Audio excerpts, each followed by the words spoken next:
Welcome to the first session, we're session 2 of Parklife. This session is entitled Afterlife, where we're going to investigate some of the less straightforward heritage propositions in Parkville. Our first speaker is David Nichols, and I'm going to hand the floor to him. Thank you very much. Yeah. You want to say something else? I was just going to say quickly, housekeeping. We'll have 15-minute discussions, 3 of them, and we'll save our questions for a group session at the end. All right. Look, thank you very much, everyone. Thank you, everyone. Thank you, Miles, for that terrific keynote. That was so good. I learned so much, and now I'm going to be going through this again. Redundant. But that's what usually happens to people who follow Miles. So, like Miles, I totally concur with his what he suggested, that those inseparable stories of Parkville and Royal Park, a narrative of a suburban space at which public authorities and other interests chip away repeatedly and relentlessly. And as Miles said, they never once those things are gone, thanks very much, they never really come back. It's kind of a work in progress. More inclined to throw out observations and we're going too far to say provocations, but I don't really want to draw any strong conclusions. I'm still thinking about this. I know that I'm going to glean a lot from today. I already have. I hope to write a paper about the residential and perhaps also institutional parts of Parkville outside South Parkville and discuss some key features of the suburb's history, notably the ways in which Royal Park, as I said this as well, has been seen as a void to be filled or exploited by a host of local, state and federal interests over a century and a half. But also how a very enlightened NIMBYism, I think, has frequently saved elements of Parkville, and also how a prestigious suburb name can work magic in even its most down-at-heel pockets. I should also note that, sorry to fans of North Parkville, etc., or Parkville Gardens, I'm cheating. I'm really going to talk about West Parkville today, about sort of the interests of time, basically, which I probably have about 3 minutes left. So,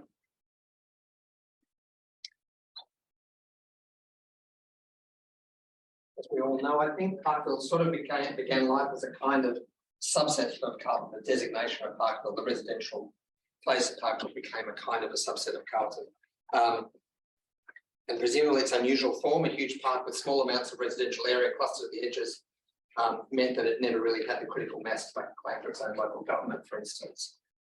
I'm fairly sure, well, I would assume that many of the original inhabitants, and perhaps the creators of those little residential pockets at the edge of the park, saw a model in the 18th century parks emerging in the enormous northern hemisphere, where the undeveloped majority of an estate was made affordable by sale of a small portion of the area to the urban middle class. Do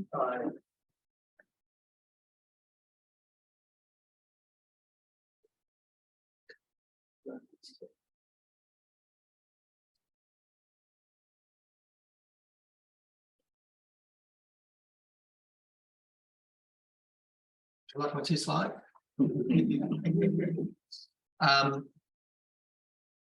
So Miles gave a lot of background on various things like, for instance, Campbell and also things like the CSL, so I'm not going to go there. What I'm more interested in anyway, and for the purposes of what I'm talking about here, recently I had cause to change the Wikipedia entry to Parkville, which claimed that it was a club of neighbouring Royal Park. I noticed that there's a curious disjunct between how people refer to the park as the place itself, and when I say people, I mean people over the last 150 years, a place in which presumably all Melbourne has a stake, and Parkville as a group of probably 4 suburban enclaves. This letter to the Age in 1927 is a good example. The letter writer presumably lived close to Parkville and saw her or his areas cut off from the convenient transport routes by poor or no planning. In this case, such a circumstance is not necessarily seen as a negative, and the writer is pretty equivocal, I think. But what is perhaps most interesting about this letter is the writer's possibly rhetorical confidence that local residents, including residents of Parkville, will be the ones to save Royal Park and also the Parkville did not adjoin Brunswick and was indeed on the other side of the park from Brunswick. 50 years before this, we see a road through the park effectively joining the Brunswick side of Parkville, the houses on the north side of Park Street with West Parkville. There was strong resistance locally to the creation of Oak Street, Parkville. Beat and Poplar Street, where CSL was located, Miles talked about these as the legacy of a proposed housing estate. Streets with unimaginative tree names. There's local pushback against the building of Oak Street in the 1870s, related to the fear that they would develop into a major traffic route through Manningham and Church Streets to Flemington Road. And there was certainly a lot of stakeholders identified who might want this to happen, and there was talk of industry in Brunswick saving £2,000 a year from construction of a road like this. The road was built, but it never really gained proper major thoroughfare status. In 1885, the small enclave of West Parkville is fully formed and currently populated, far more proximate to North Melbourne, far more proximate to North Melbourne than it was to the houses south of Gatehouse Street, but it appears to remain aloof from.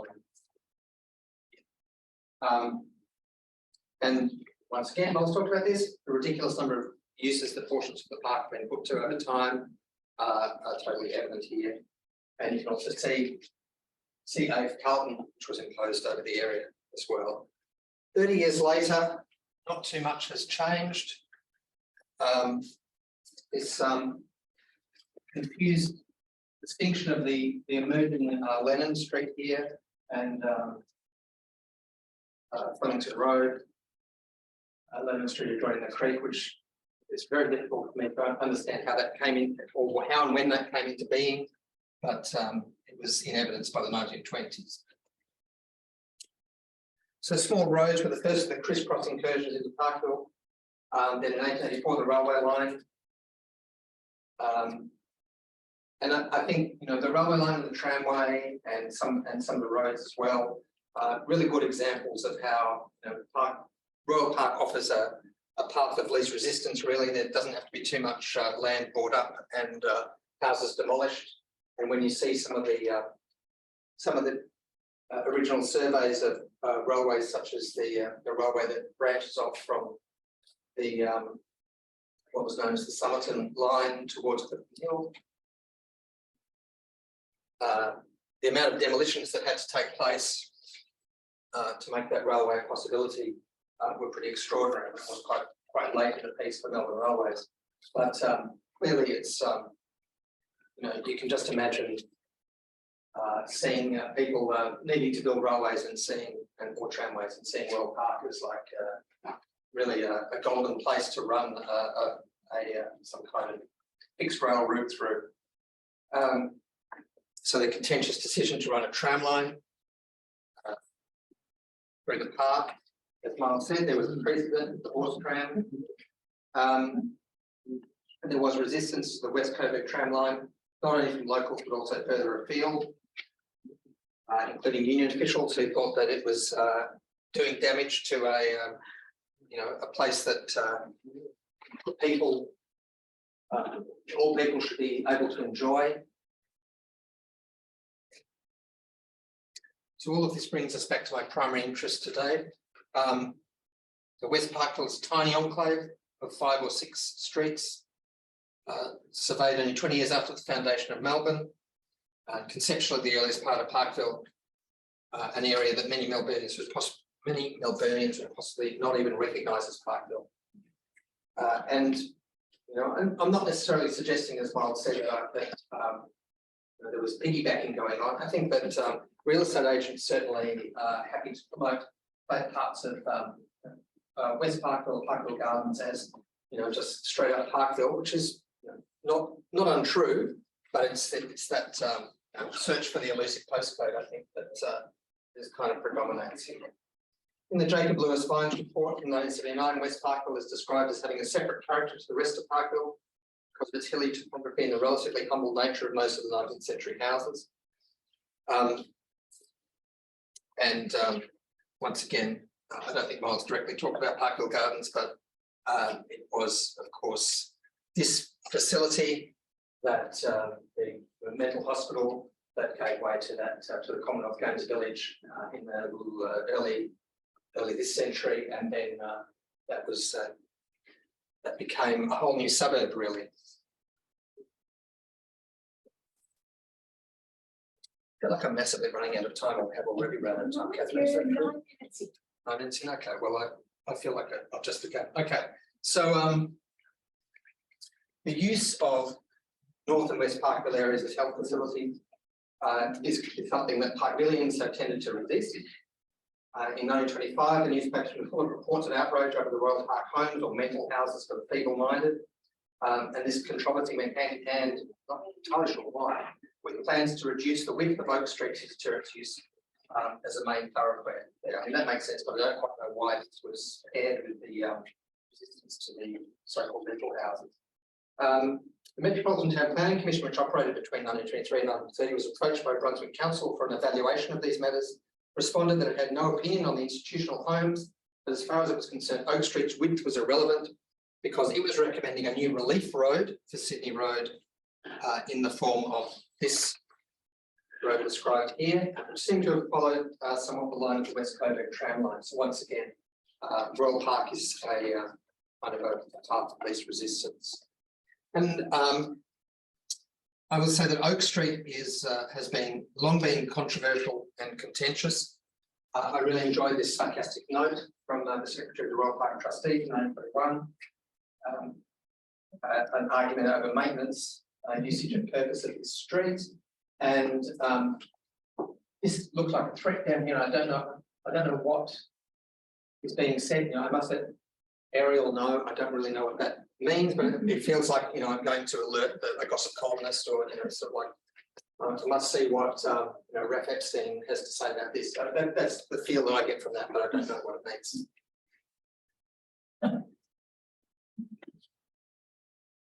So there seems little evidence of the intentions of those who initially laid out West Parkville, but the presence of St George's Church in Manningham Street for the first 50 years of West Parkville's existence suggests there may have been some expectation the suburb was going to extend further into what is now Royal Park.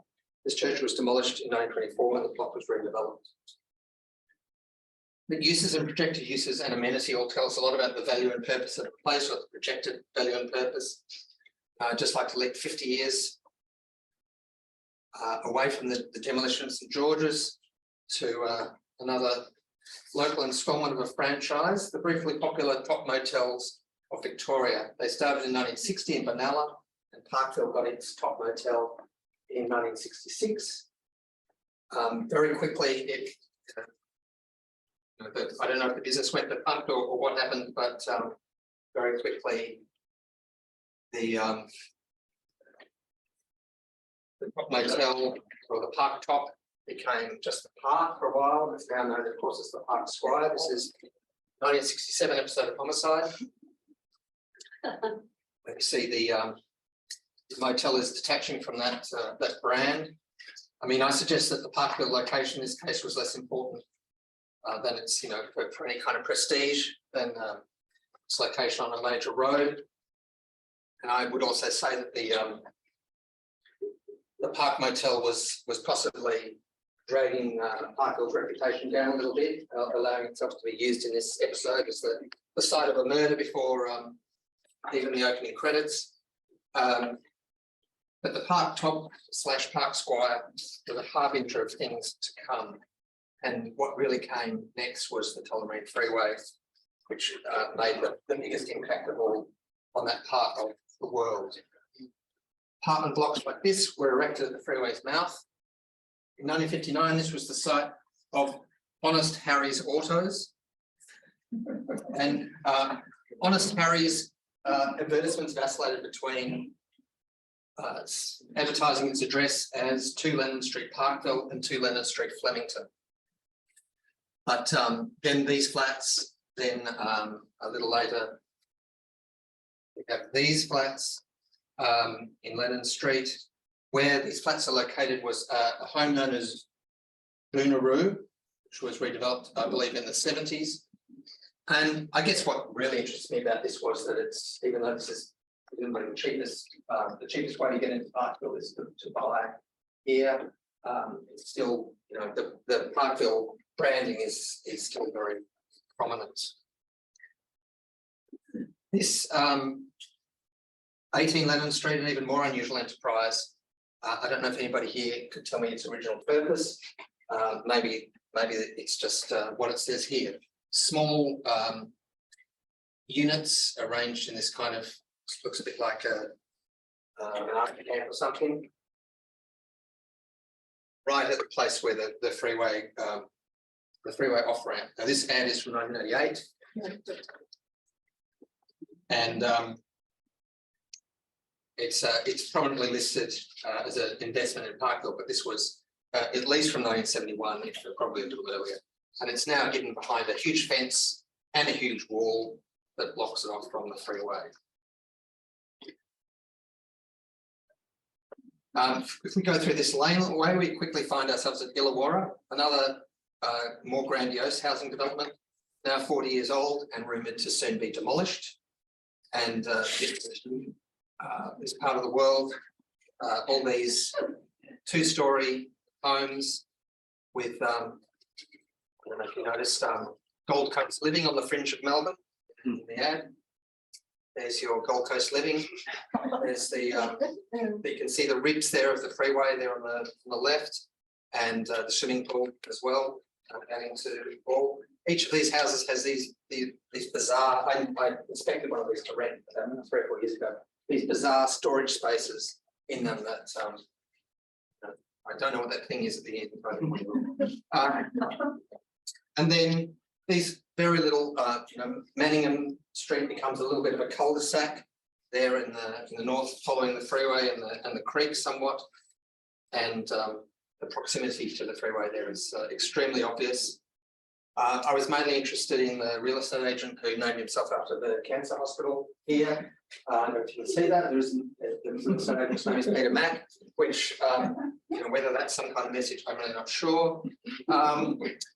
But just in closing, I mentioned just then that I was looking at Parkville real estate, and that West Parkville is, I think, the cheapest bet. And some of those properties on sale were part of the Evo apartments, and I think we're all au fait with, or perhaps even why the Evo apartments are still seen as a bad gamble for a purchase, as long as the Liberals persist with their policy to build the East-West link. That construction would have eliminated a huge part of West Parkville in the name of cutting 20 minutes off across City Drive. And this is where I'm compelled to leave my West Parkville perambulations. The East-West link was and remains a threat to West Parkville of fairly earth-shattering proportions, putting 150-year-old controversy like the surveying of Oak Street into proportion. Being considered as Parkville's poor cousin was one thing for West Parkville, but in a world of postcode snobbery and park access status, it was still Parkville. But being Parkville is not going to save it from being in the way of the last link in the puzzle of a 55-year-old freeway plan that seems determined to consistently push at its boundaries. So I suppose it's not just a matter of watch this space, but appreciate this space, because its final alteration may be its permanent elimination. Thank you.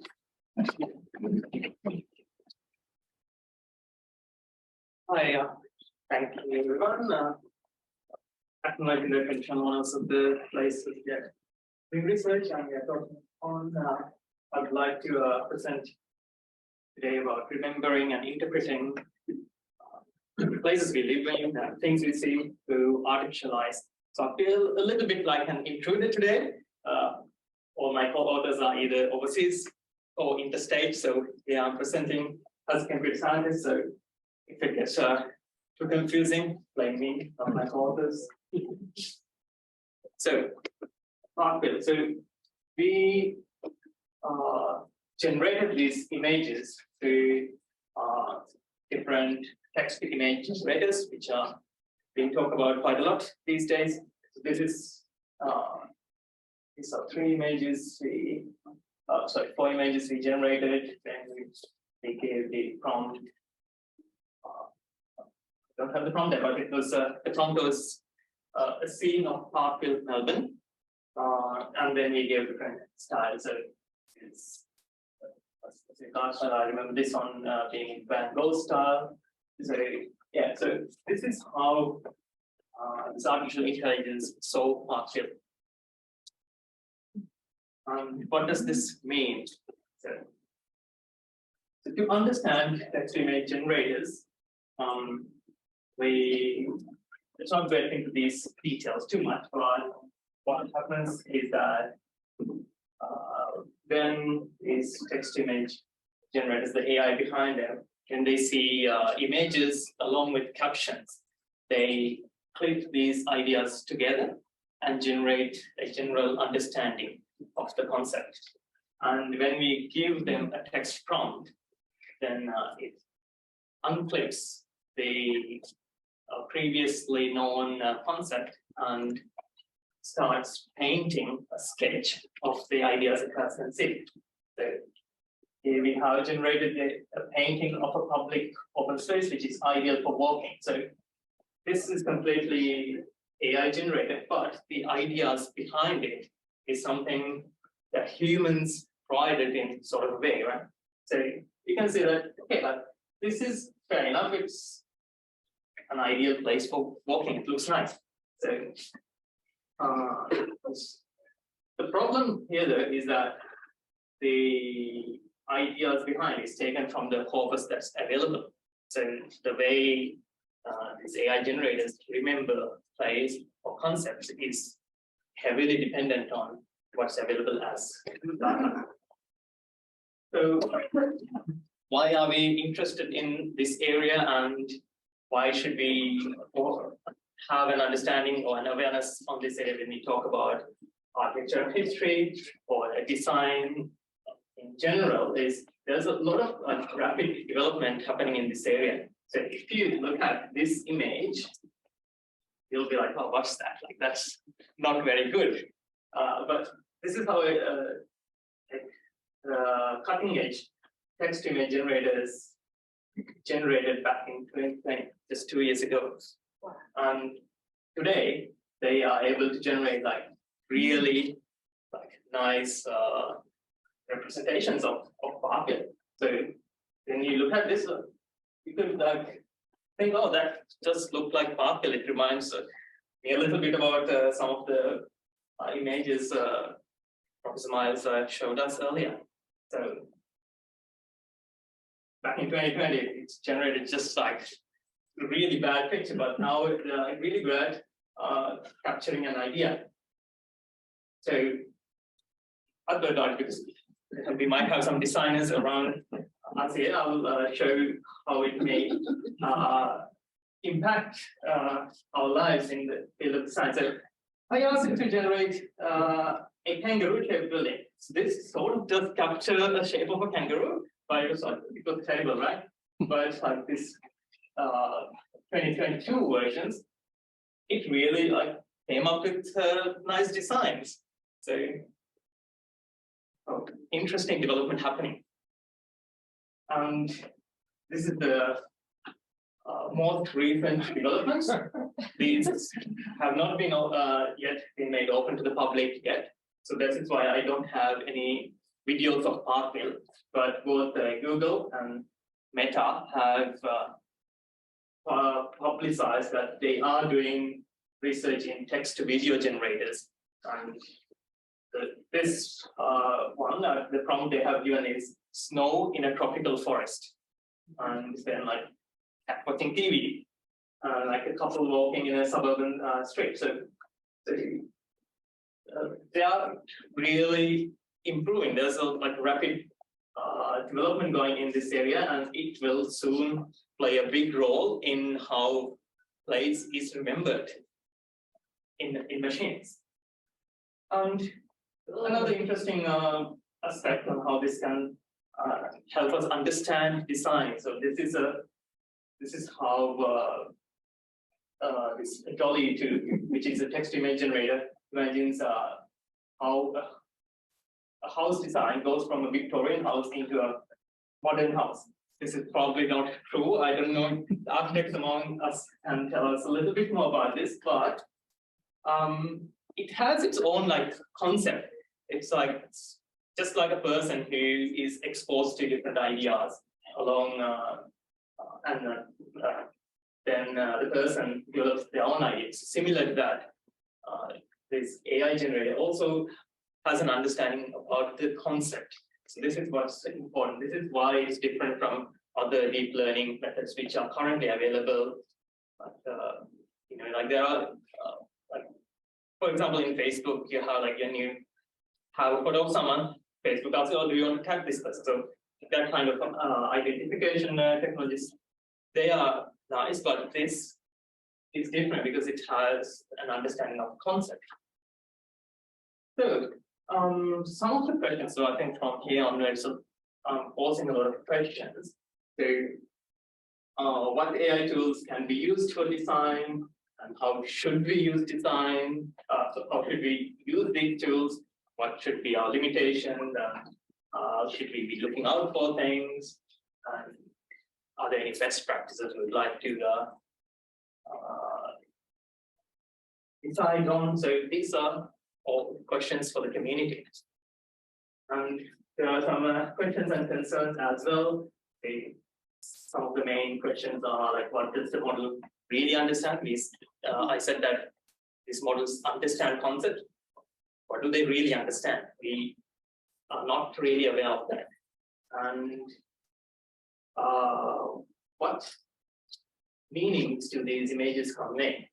And for example, those like Parkville paintings, if I told you that, oh, this was an artist who painted this painting, versus, oh, this is an AI which created these paintings, how do we view those differently? Are these images art? That's a big question happening in the art community. Someone submitted an AI-generated art for an art competition and actually won. So there are like a lot of concerns happening in this area. And what are their place in design? And also, will AI replace humans? And what part of design can AI replace? And is it a good thing? Is it a bad thing?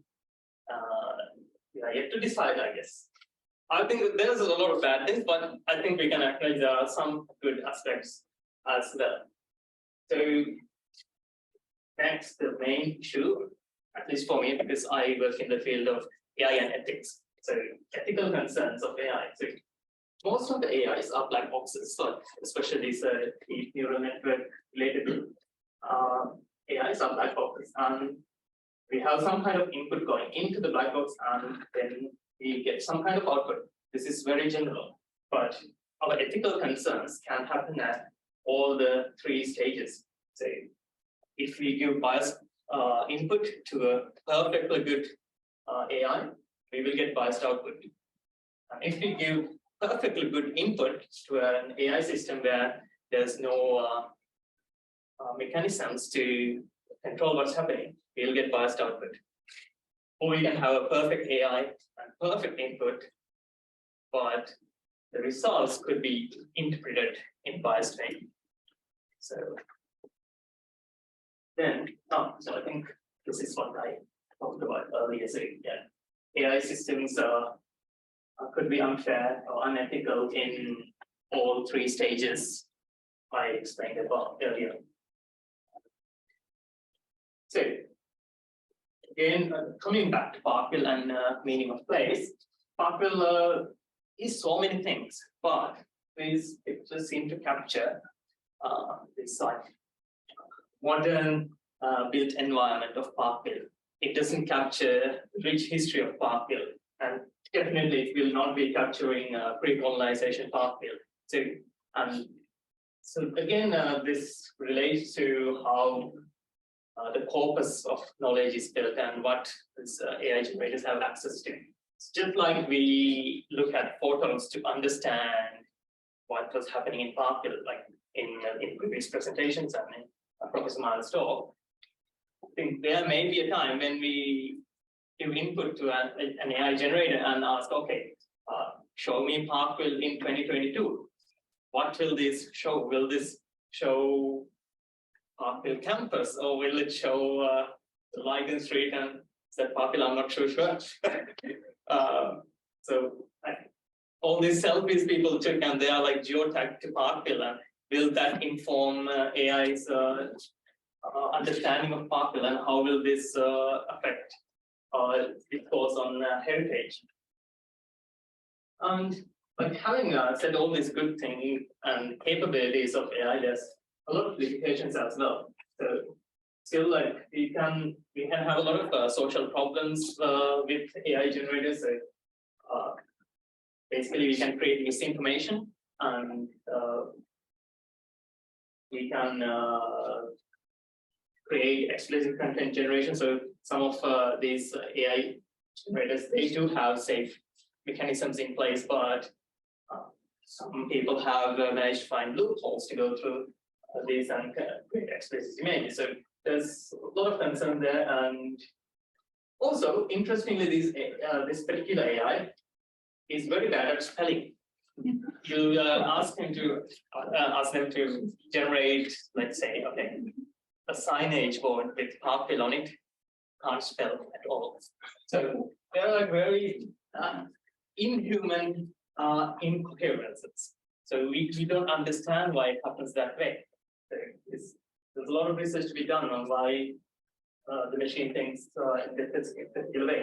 And it has compositional issues. Like you ask it to create something simple like a blue box on top of a red box. It knows there's two boxes, but it doesn't know which one should go on top. So this kind of things are there. And it also lacks original creativity because it looks at corpus of images and others concepts from it. A little bit like how humans do it, but I like to believe that we have the capacity to create entirely new things. That's what we mean by general intelligence, or general human intelligence. So we don't have to worry too much. Machines are not there yet. Couple of minutes.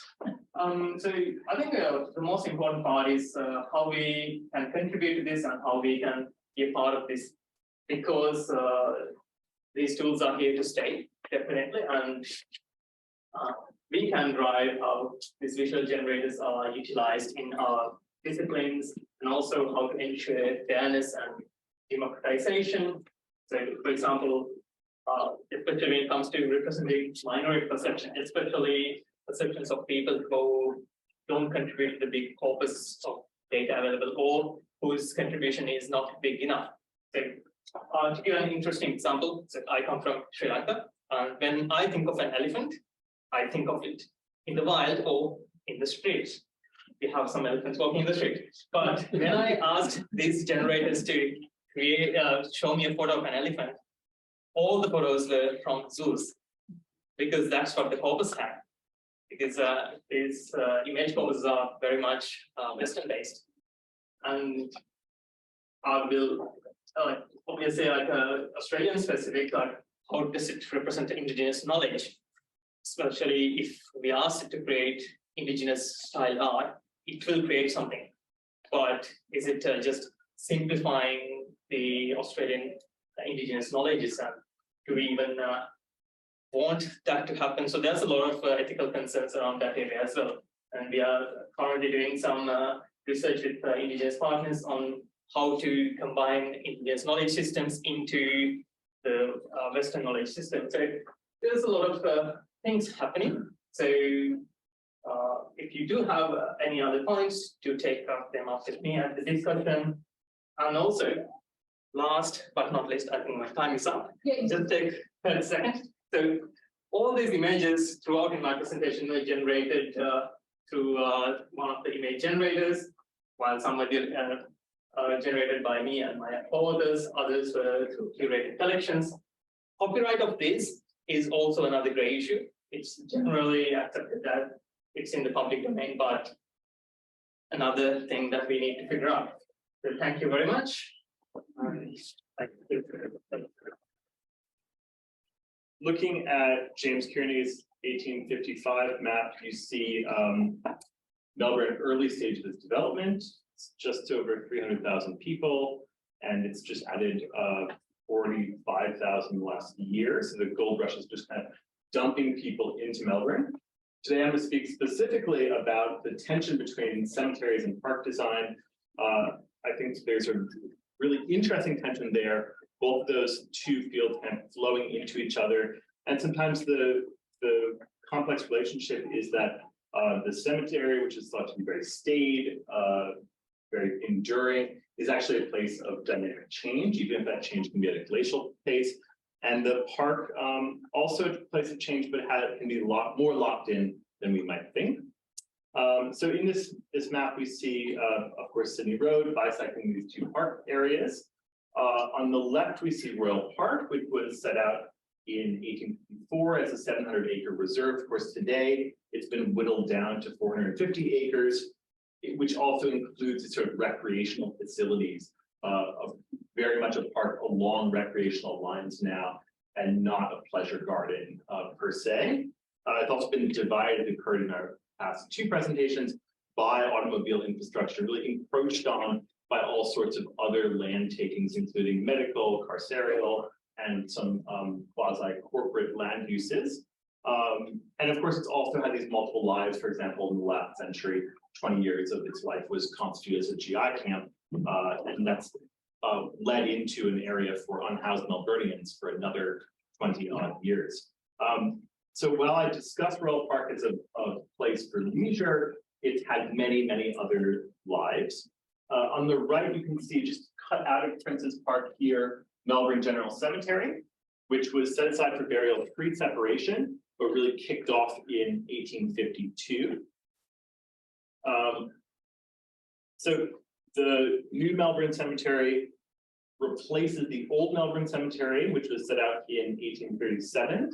And it's just as a side note, that cemetery replaced Burial Hill in Flagstaff Gardens, which was in operation for a couple of years before the old Melbourne Cemetery, which of course today is Queen Victoria Market. I love, and I'll talk a little bit later about the kind of disparate monuments that have found home in both parks and cemeteries. I love that this monument from 1921, which is in Flagstaff Gardens, a popular lunch spot, really acknowledges the people who were buried below without anyone really stopping to read the plaque. So it's the built environment is riddled with burials, both pre and post colonization. The cemetery is, I think, well, an interesting infrastructural concept and cultural concept, not the only place where bodies go. And it can be nice to problematize the cemetery to say, okay, we really actually have bodies all over the built environment right below our feet. So going back to Melbourne General Cemetery, it's established in 1852. It's influenced by English landscape gardening and the rural cemetery movement, but it's not exactly a capital R rural cemetery. One reason is because as you can see on the left, the land acquired in the early 1850s expanded in the 1860s, and it's kind of looping pathways are straightened a bit. It's really hard to see laser. But you can see a little bit here, this kind of 2018 aerial survey from the city of Melbourne, how those pathways were straightened to give it a bit more of a rectilinear form. But also a lot of the ornamental trees, shrubs, the things that make a rural cemetery have this kind of romantic pastoral quality were removed over the years, including the entry gate, which was down here, to accommodate new burials. So that it really made an effort to squeeze in as many burials as possible. And one thing that I'll note is that that's because burial in this state is in perpetuity. That's not true in every state in Australia. Australia is kind of interesting in the Anglo world, and there's both renewable tenure, i.e. grave recycling, in, for example, South Australia and West Australia now. But in this state, as of right now, burials in perpetuity. So the name of the game is really to squeeze as much space as possible into cemeteries. That's also because cemeteries are statutory authorities that operate under the auspices of the Department of Health. And they are unfunded except for the money that they make selling positions. So the sale of grave positions on unused land has something that's gone on. It's gone on in Melbourne General Cemetery for quite a long time.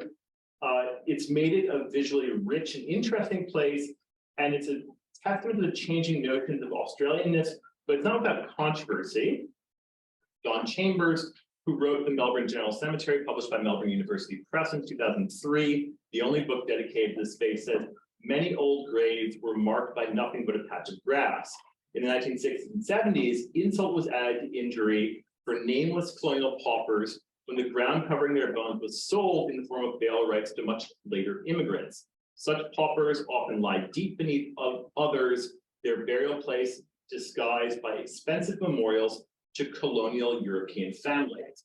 So someone who studies cemeteries, this tension of race, class, indigeneity is something that's really inherent in Australian cemeteries.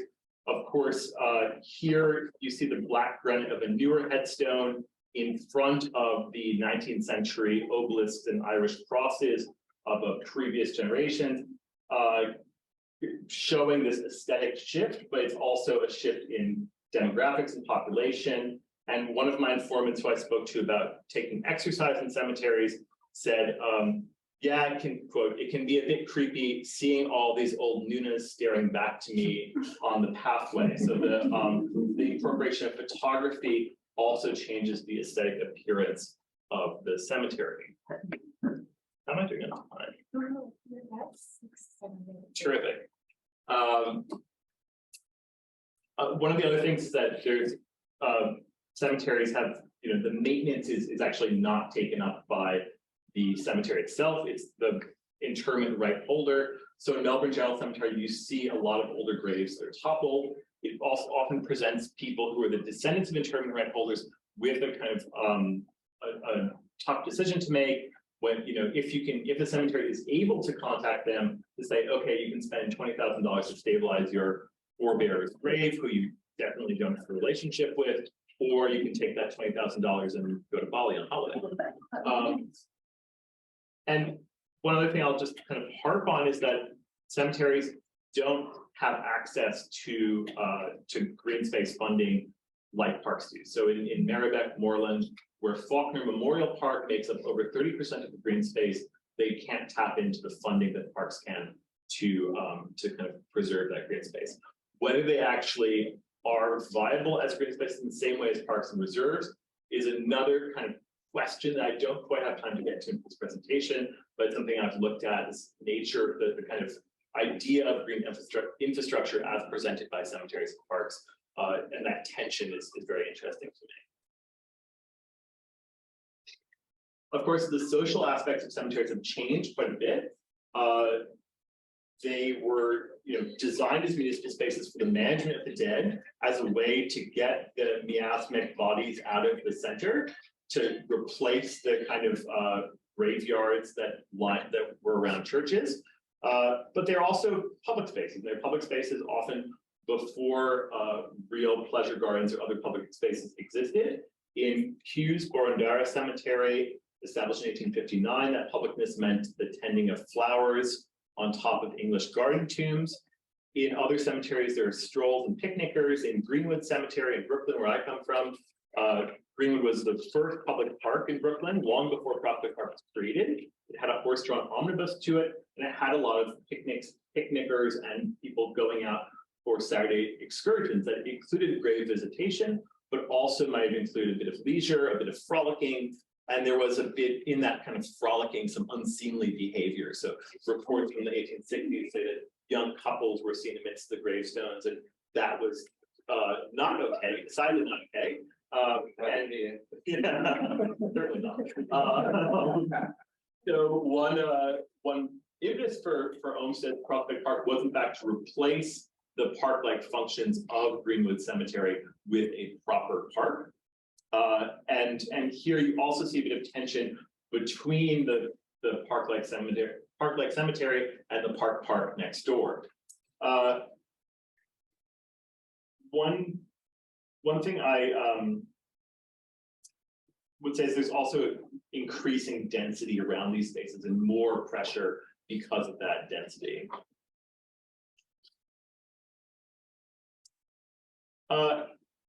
And then I really wanted to talk about the creation of monuments. So the Bergner monument at the front of Melbourne Cemetery is created by subscription in 1865, and it shifts the cemetery as a space for individual and family mourning to a space for memorialization.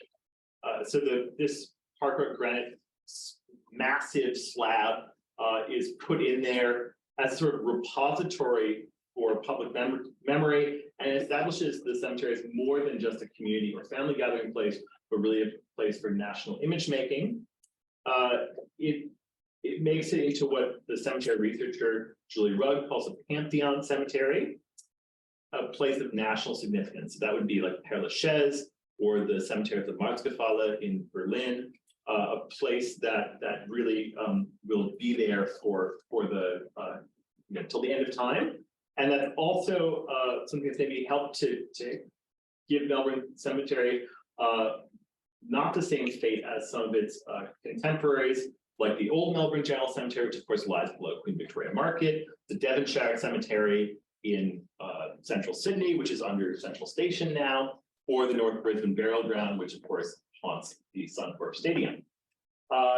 This comes full circle in 1978 when Jeff Kennett and Ron Walker create the Prime Minister's Memorial Garden there, really solidifying the cemetery as a pantheon, as a space that cannot be excised from the city.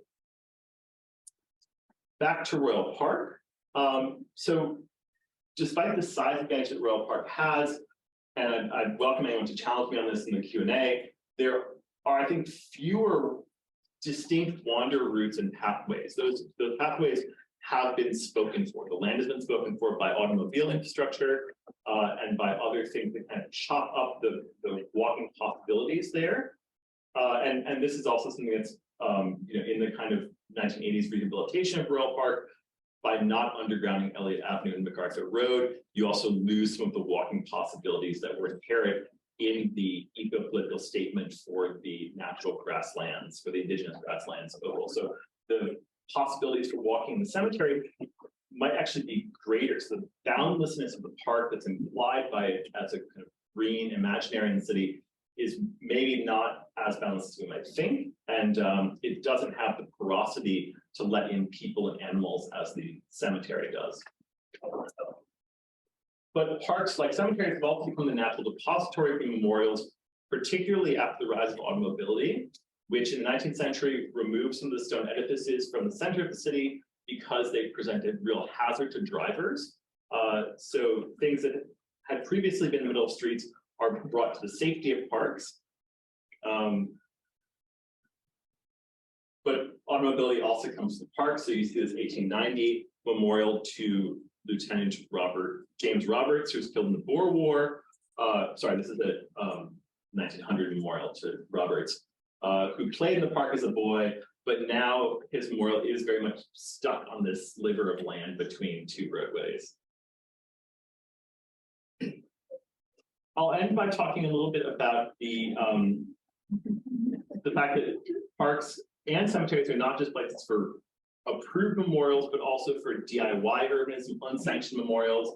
This is from Christmas time last year, where these reindeer from felled trees popped up by the Children's Hospital in Royal Park as a kind of unsanctioned memorial. So joining the memorial to wars, joining memorials to notable individuals like Parkvilles, you have these kind of pop-up or DIY memorialization and art interventions.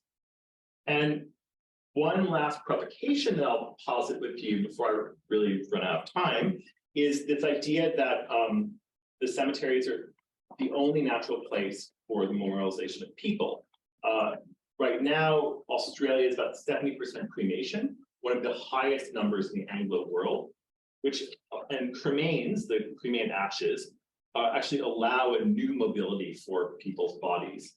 So I haven't put a photo of it, but I was walking through Melbourne General Cemetery one day, and there was a notice kind of taped to a tree that said, so-and-so's ashes scattered here. And what interested me is that I don't know that the people who scattered so-and-so actually got permission from the Metropolitan Cemeteries Trust. This could have been an entirely DIY venture with DIY memorialization that was just kind of clipped to a tree. And I think that, the memorials can be deposited likewise in parks. So cremated remains might make parks into cemeteries just as leisure activities once threatened to make cemeteries into parks. Thank you. Yeah, I had a question about the text to images, and I wondered how, if you thought about how quickly this kind of technology can be commercialised and whether there are issues around that. I have an image in my mind of sort of the selling of apartment blocks, the way it's done now with these images that are completely and utterly false or made up in some way. And I'm just thinking those kind of things would seize upon the kind of technology you were talking about. So I was just sort of wondering about the ease at which commercialisation might occur. Definitely will occur at some point in the future, but I think currently a barrier to commercialization is, of course, the lack of clarity around the copyrights. So there's been a lot of issues where people try to do this, but because this AI learns from the available corpus of data, and this available corpus is copyrighted, but it's available for viewing. So that's why there's a lack of clarity there. Is it okay to just see something and learn from it to create something else? But so there's this aspect as well, but also I think the technology needs to mature a little bit more. So probably we'll see commercializations coming up in like the next couple of years. There was another question. Oh, yeah, I just had a question about that image of when they first planned the cemetery, the Melbourne cemetery, and it looked like it was a block. It didn't actually go as far as Lygon Street, and it didn't go right down to the present. So was it actually smaller and then they expanded it? And also, Yeah, so as far as also the image around it, was there really just no housing? It's literally in the middle of a paddock. Yeah. As far as I understand, and again, I welcome anyone in the room who knows more about this to correct me if I'm wrong, is that in 1850, before this was Sarah set aside in 1850, the 1852 is when they first started to build into Princess Park and to create this rural cemetery. Sorry, this rural cemetery. And then they get a bit more land, I think 10 or 15 years later on, which is what causes it to expand to Lygon and down. It also is what kind of misshapes those paths. So that kind of real twisty, romantic nature of it is a bit awkward now in terms of the original landscape design. And we've got one more question over here. I'm just wondering how the changes in infant mortality may have changed the way that cemeteries were seen as recreational spaces and been visitation to those. Yeah, there is a really kind of sobering memorial in Melbourne General Cemetery to infants who were buried, I believe, from the hospitals along Royal Parade in mass graves. But if before baptism in 19th century Christian culture, those infants weren't necessarily even considered worthy of an individual grave. I think that started to change at the end of 19th century, probably when infant mortality grew more rare, and you actually start to see more kind of individual graves for very young children. But there's also a huge, there's this kind of morbid, well, I guess what we today consider a bit morbid culture of, preserving lots of hairs of children who died in the 19th century, and death really being a bit more part of life. So having a display in your drawing room of your dead child's photograph and in a big frame would have just been a normal thing with a lot of meaning to it. It was a Sunday afternoon, though, wasn't it? To go and visit the whole family in the cemetery. Yeah, that's a Saturday, but it was. Yeah. And there's one more question. Just a comment, the cemetery at some point, I understand, tried to expand into Princess Hill. I don't know what era that was. They headed off into, they wanted to take another couple of blocks to expand north because it was full by 1900, it was full.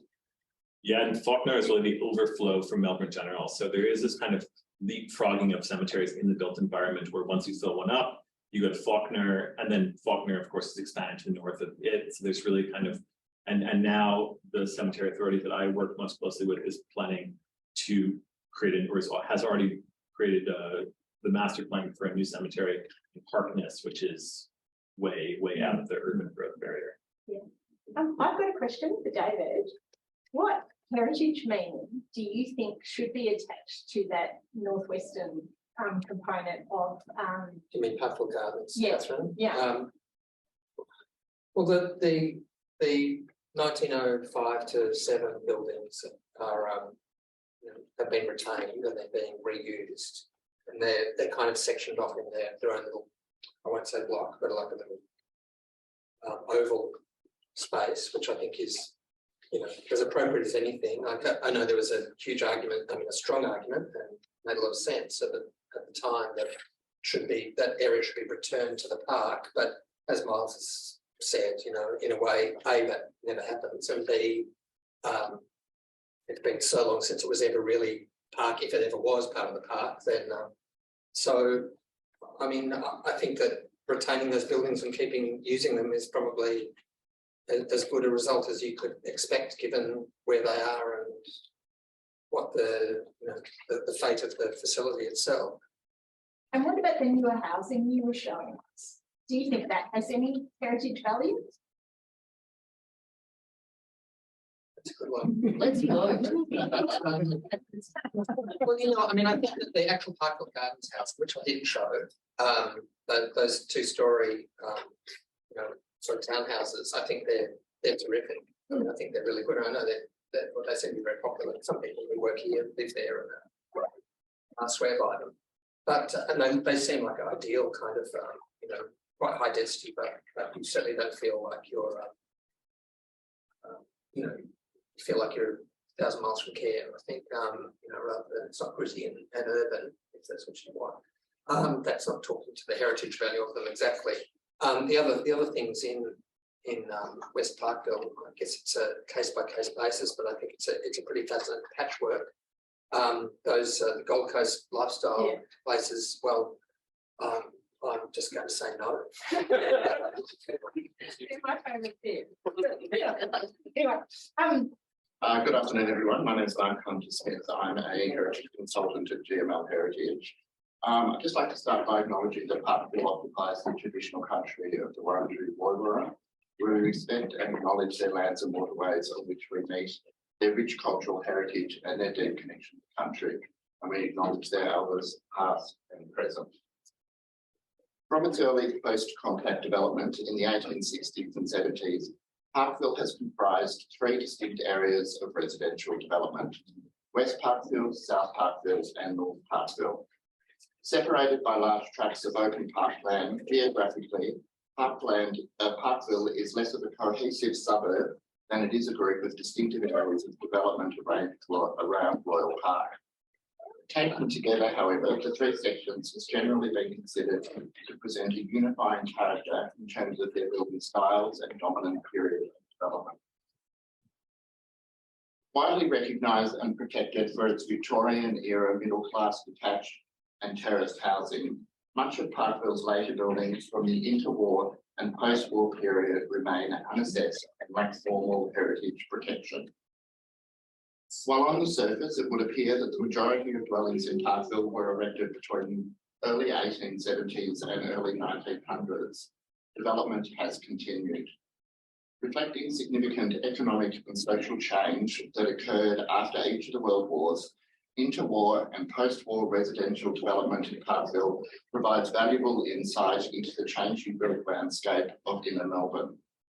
In this presentation, I'll discuss the changing residential character of Parkville during the interwar and post-war years, while my colleague Freya will focus on the impact of post-war education and commercial development on land that was originally designated for residential purposes. Significant change to established social and economic structures was evident by the end of World War I, notably an increase in the cost of labour. Because the upper middle classes, and to a lesser extent the middle classes, relied heavily on domestic servants, the increase in labour costs in the first decades of the 1900s meant that their lifestyles were difficult to maintain, with servantless homes becoming the norm. Flats started to become popular in inner Melbourne in the early 1900s as an alternate form of middle-class accommodation. While there were no purpose-built blocks of flats in Parkville before the 1930s, a number of large houses and terraces were converted to flats from the early 1910s. These buildings retained their external built form and facade, with internal changes made to provide additional kitchens and bathrooms.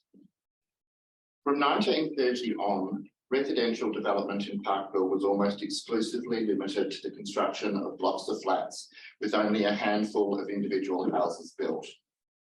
Unlike suburbs such as South Yarra and Hawthorn, where high land values saw large houses demolished to make way for flats, Parkville's interwar development was generally built on either remnant vacant land between homes or on the side gardens of larger homes.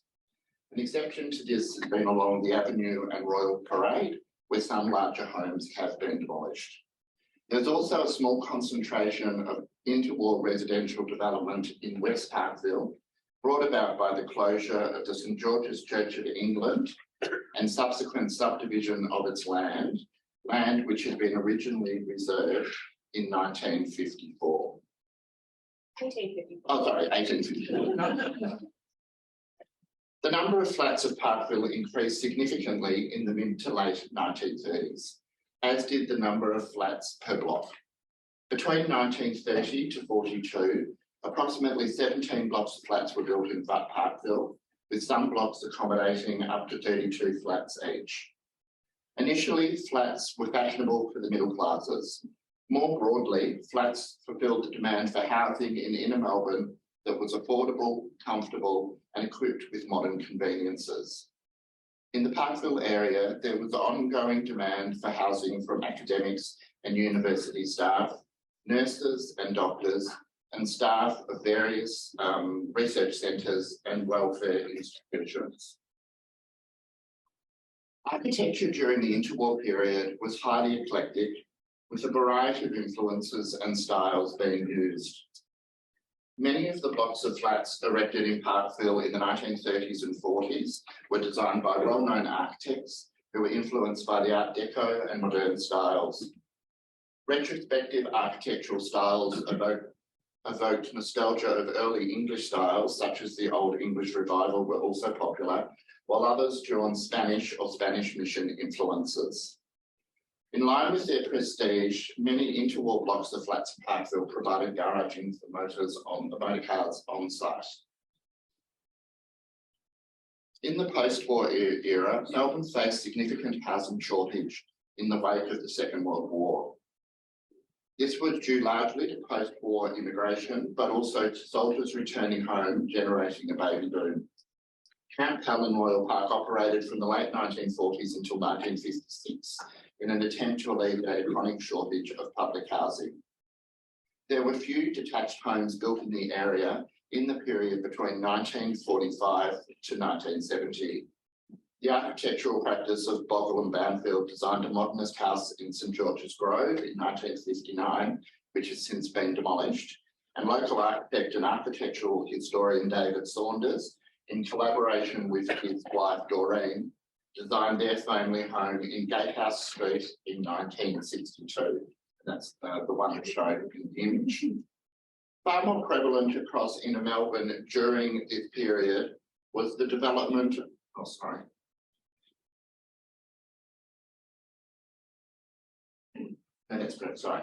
Far more prevalent across inner Melbourne during this period was the development of own your own apartments. The self-ownership or own your own model that came about at the end of the 1940s in response to the problem of inflated building costs, which prevented economic return on investments in flats for rent. From the late 1950s, blocks of what are commonly referred to as six-packs were built across the inner city in response to a high demand for housing. Usually limited to 3 stories with 6 flats facing the street, these blocks loosely followed modernist design principles with rectilinear forms, flat roofs and unadorned wall surfaces. The proliferation of 6-packs built at this time, combined with material and labour shortages, saw most of these buildings being designed by builders rather than architects. Few blocks of 6-packs were built in Parkville, with only a handful of examples shown along Park Road, Flemington Road, and Manningham Street. And I actually wouldn't mind pointing out here that the two on the ends are what I'm referring to as the six-pack, and the building in the middle actually is a Spanish mission, like from the 30s. I think it's slipped into the wrong slide and should have been on the ones before. So I just wanted to point that out. From 1960 onwards, the development of larger and taller blocks of flats in the inner suburbs was considered a possible solution for the increased density around the city centre. High-rise residential buildings in the early 1960s became landmarks on the city's periphery. These include Fairley Flats in South Yarra, Edgewater Tower in St Kilda, and Domain Park also in South Yarra. Two high-rise apartment buildings were built in Parkville, an 8-storey apartment building on the corner of the Avenue and Ievers Street in 1969, and a second 13-storey tower on the opposite corner between 1976 to 78. Both buildings were designed by architect Erman Smeker and remain visually dominant in the landscape. There was, however, considerable community backlash against high-rise apartments for their imposing position within predominantly detached single-dwelling suburban settings. In response, a new building type in its form and aesthetic, namely the modern low-rise apartment and townhouses, emerged in Melbourne in the late 1960s and early 1970s. Such developments were characterised by low-scale, simple geometric forms, expansive wall surfaces, and the absence of applied decoration, while optimising limited space through carefully planned interiors and integrated courtyards.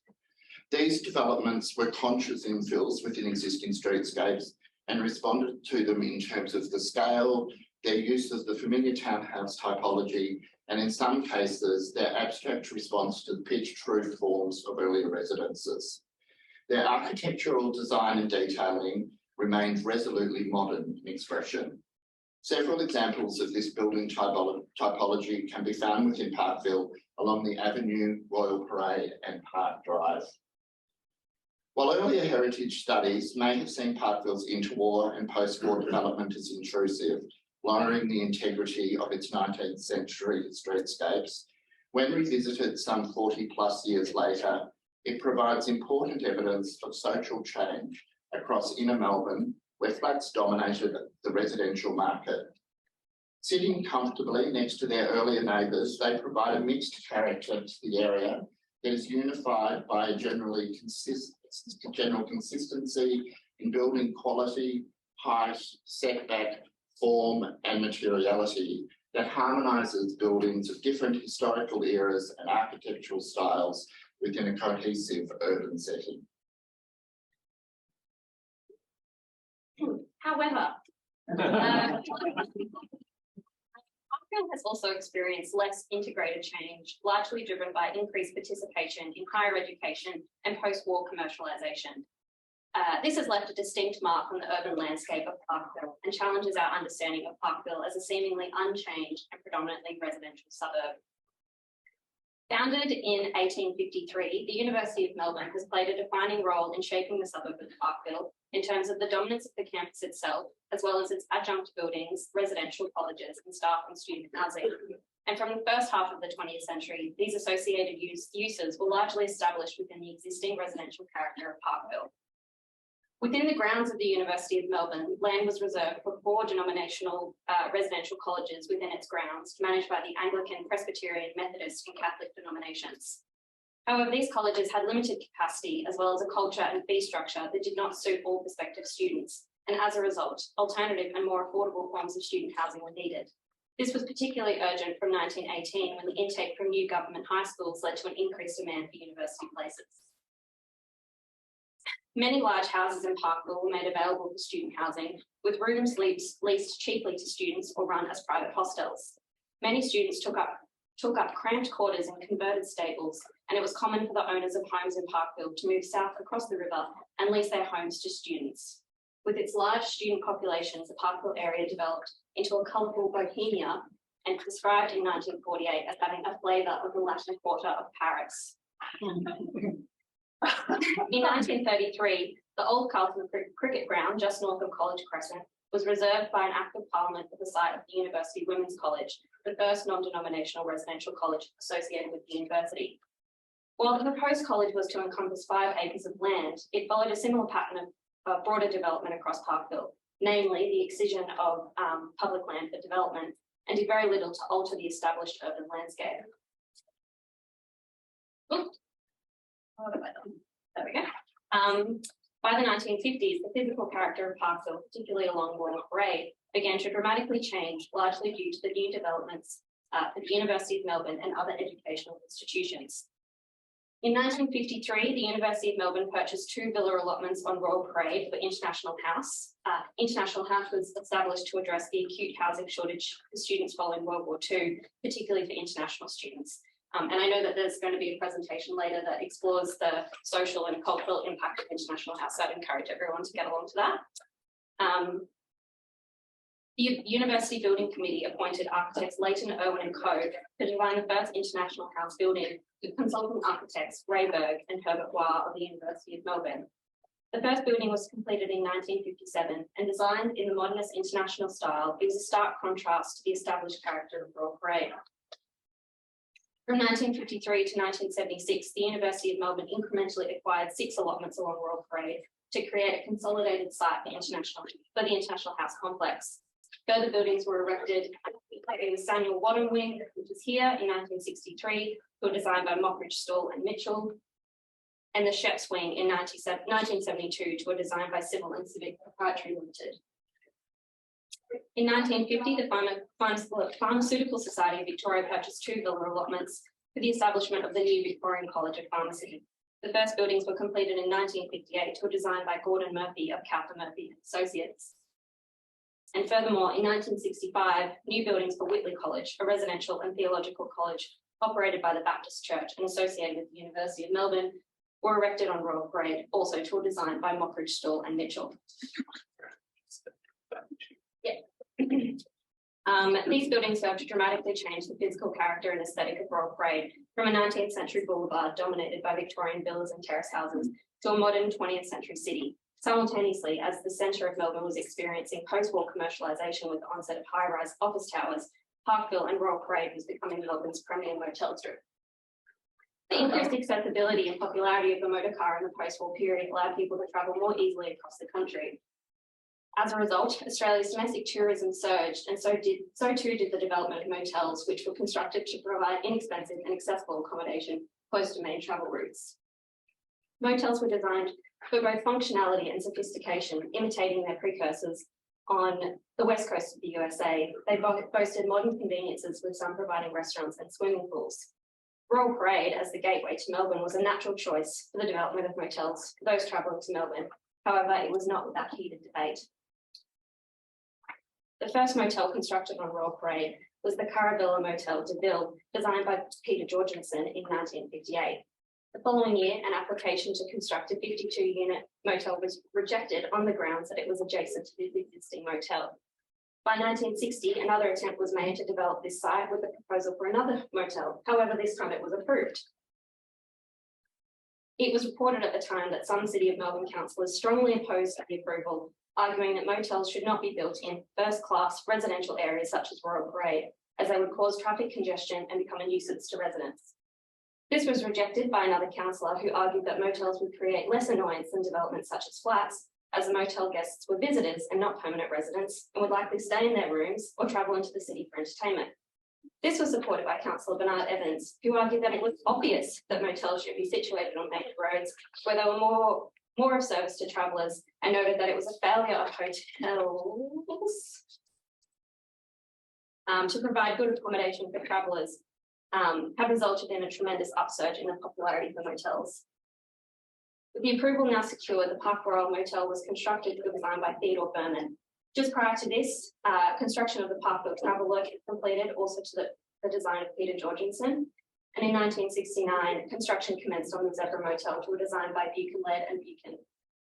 As well as serving as a gateway to the City of Melbourne for tourists, Parkville was also a destination for those who worked in education or scientific and medical research. In comparison to other motels established in suburban and regional Victoria, the motels at Parkville provided luxury services. Within close proximity to the University of Melbourne, these motels catered to visiting academics and were utilised as a venue for industry conferences and seminars, which increasingly catered for overseas visitors following the opening of Holleran Airport in 1970.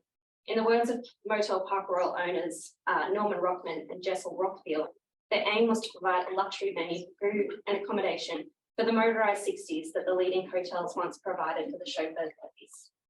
Do I have time to conclude or? Yeah, that's fine. Conclusion.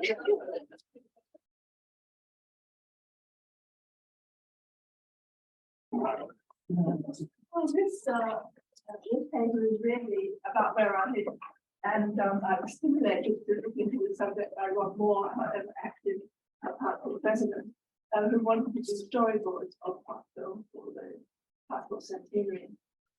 South Parkville, unlike Fitzroy or Brunswick, is never usually considered an artist suburb, though we can do no doubt about status.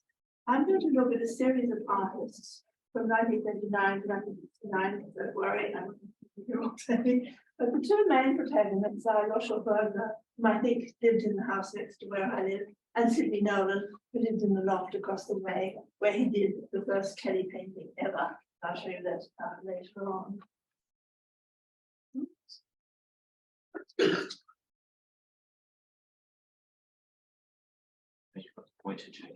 Oh, what do I press? Sorry. Okay. I'm going to look at artists from 1939 to 1969, but the most important one for the Parkville Residents Association is Norma Redpath, who lived with Sidney Ruber from 1967 to 1969 at 67 Park Drive. And she's here photographed by David Moore. I think it's a brilliant photograph, and it shows you a whole line of garlic strung up, enforcing the radicalism, you might say, of her modernist approach to things. I return to this image at the end of that presentation. Yeah. But the 19th century, the house are interpreted in drawings and photographs. The backyard's usually ignored, with the exception of 303 Royal Parade, where we can see the infant Miles Lewis with his dog Benny playing in the backyard. One of the few images, Miles, of a backyard in Parkville. Now I'm going to move on to Bergner, and this is their flat on Royal Parade, which was taken by his father, Melich Ravitch. And Melich Ravitch was a very famous Yiddish poet. And he, in fact, finished his great book of poetry in Yiddish, which makes him acclaimed as one of the greatest writers in Yiddish of the 20th century of the Holocaust period in his house on Parade. Now, at the age of 17, Josl Bergner immigrated to Australia, his imagination triggered by the photographs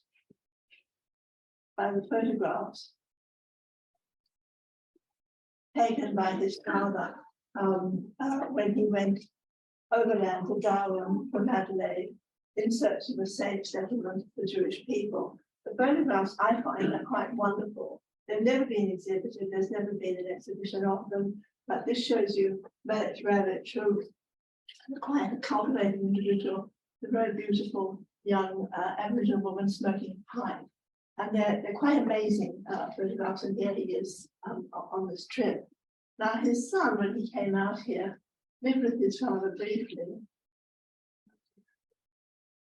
And then he moved on after a few months to this house here, which I think is 23 Park Drive, and it's actually the house that I live in. And he immediately became a great influence in quite famous artists in Melbourne, who became famous artists afterwards, with this indigenous subject matter, and also with images of the backyards of Parkville. This is the house, and then this image on the right, a man rummaged in a paper basket. The sort of self-portrait, I think, because he was desperately poor, and he could hardly afford to eat. His father left him with no money, disappeared to Montreal as soon as he arrived. And he had a tremendous sympathy. The pictures he portrayed of really poor people, because I think he experienced poverty in that way himself. This is, I owe this to Miles Lewis. This is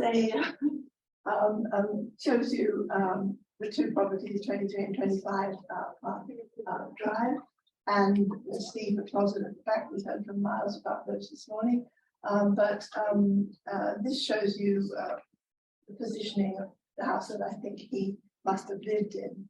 The detached building in the painting, which I'm rather worried about, is not shown, so it must have been built after 1896. But in all the biographical accounts of Josl Bergner, he's said to have been at the National Gallery School from the moment he arrived in Australia from 1939. In fact, diligent person going through the archives of the National Gallery will find that he wasn't in fact enrolled ever. Probably he was too poor to enroll, but except for one course he took in 1926, still life. This is quite perplexing. He's not known to have ever done a still life ever. Perhaps he wanted to try. We know that this painting of the house was the house that he was meant to have lived in, because he told Joe Brown that when he bought the painting, and it's in the Joseph Brown collection in the National Gallery, where it's often on permanent. Anyway, this is the accounts of the National Gallery School, and quite easy to do about there in the Melbourne University archives. Now, across the way from 23 Parklife across Ievers Reserve was a loft, and this was where Sidney Nolan lived. And this shows you a photograph by Albert Tucker, 1944, quite a beautiful photograph showing you the loft before it was mucked around with in its present state. Tucker, who I think is a brilliant photographer,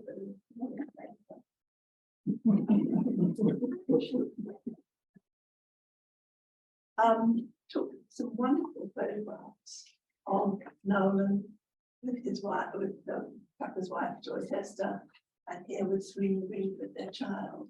And this is right at the back of Berger's house, or my house, or whatever you think about it. And it's a very fine photograph, showing the sort of psychological tension between these particular people. Nolan and Berger probably knew one another or knew of one another, but there's no evidence at all that they had anything to do with one another artistically.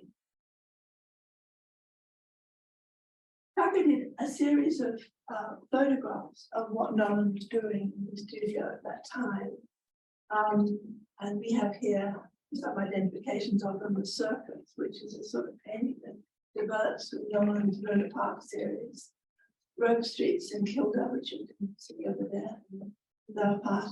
And there was also in the studio an Arthur Streeton painting, Bathing, which Sunday Reed lent to Melbourne, and he added his as a model for developing this new kind of abstract, a new kind of landscape painting. And there are other photographs that can document what he actually did at this time. Nolan was very unusual in that he began as an abstract painter, which was fairly unique, not entirely unique, but almost unique in the history of art. And then in 1942, when he went to the Rimmer, he decided to become a figurative painter, to look at landscape. So he looked at, first of all, at the Rimmer, and then at St Kilda, and then at Parkville. And the Parkville paintings are all in private collections, almost. So they are rather relatively unstudied. But one of them, which is at Heidi, is a very important painting. And it's the first painting in the Kelly series. Nobody knows anything about my case except myself. And he was very proud of the title and subscribed 4 times on the back of the picture. Recently, Paula Dredge has done some excellent work looking at the underdrawing and the underpainting on these works. And this is the underpainting on this picture here on the left. I'm not going to, she's published it blindly, so I'm not going to go into the detail of how she did it. But the intriguing thing is that here you have this quite uneasy looking head, portrait head, probably almost certainly a self-portrait.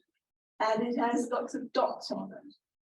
And there's a lot of interpretation as to what this is about. Kendra Morgan's written rather brilliantly about it.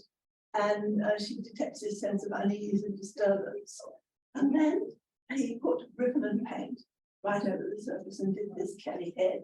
And it's still this flickering unease is unbelievable. It's said by a contemporary that he looked through a letterbox as he was AWL, away without leave from the army, and he was frightened. And this is the self-portrait of his fear, tension. So it's an amazing picture. I put it on the cover of my Cambridge Companion for Australian Art. I noticed that Heidi put it on their cover of the recent exhibition they had about Nolan. And so this is a really great painting, which was done on Ievers Reserve, looking out. But there are lots of other paintings, all of them in private collections. And some of them I've been able to trace. They're unstudied. The only literature on them is sort of catalogue entries. And this is a view, I think, along Story Street from Nolan's studio. It was sold at Deutsch's, not so long ago, but made a reasonable image of the picture. One of the very first articles that I wrote, I discovered some letters by Nolan about how he wanted to create this stereoscopic image space to disturb the viewer looking at the painting with different bits and pieces. And this is very much the sort of thing you'll get to hear as you get into the St. Kilda paintings and another painting from the period. Now, this is another one of these Parkville paintings. I think this is definitely you can see church in the background. I don't know what the subject is, what the story is. And most importantly, I think this is an Aboriginal painting with Aboriginal family. It's dated 1945. I don't know where the painting is. It's in a private collection, but there's definitely Indigenous people here in the foreground. I think we heard today quite a lot about Indigenous people living in Fitzroy and elsewhere. In the literature on Nolan, the consensus is that he only first began Indigenous subject matter with the Hunt in 1947, which is this picture on the right. But I think he began much earlier on. And in fact, in 1942, 1943, you can have Aboriginal motifs going into this painting that probably he was business decorative.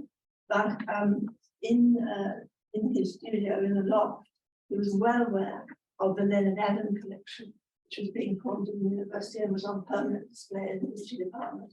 And he was also, he knew about the British Island barks. He painted with ribbon on the ground like a bark would have been made. He had all sorts of different ways of relating to these British Island barks, not so much formally in terms of motif, but in terms of preparation and the way he worked. Well, later on, the loft was inhabited by George Johnson, a very famous New Zealand abstract artist, and I could talk quite a lot about the time about that. And also, George Johnson let out the basement of the loft to Ben French when he was working on the Bow Repair Centre, which we all know in the University of Melbourne. Now, I want to conclude by looking at the last of these modernist. Find my. I'd like to read actually David Moore's, the photographer who took the photograph. I'd like to read David Moore's account of what her house was like. At first glance, there seems to be a contradiction between Norma Redpath and the monumental scale of her sculpture. She was a small, beautifully groomed woman in her early 40s, with neat, precise movements, well-kept hands, and a close-cropped mod haircut. She lives in the affluence which one becomes accustomed to expect from those artists who have been involved in the great Australian art group of the 50s and 60s.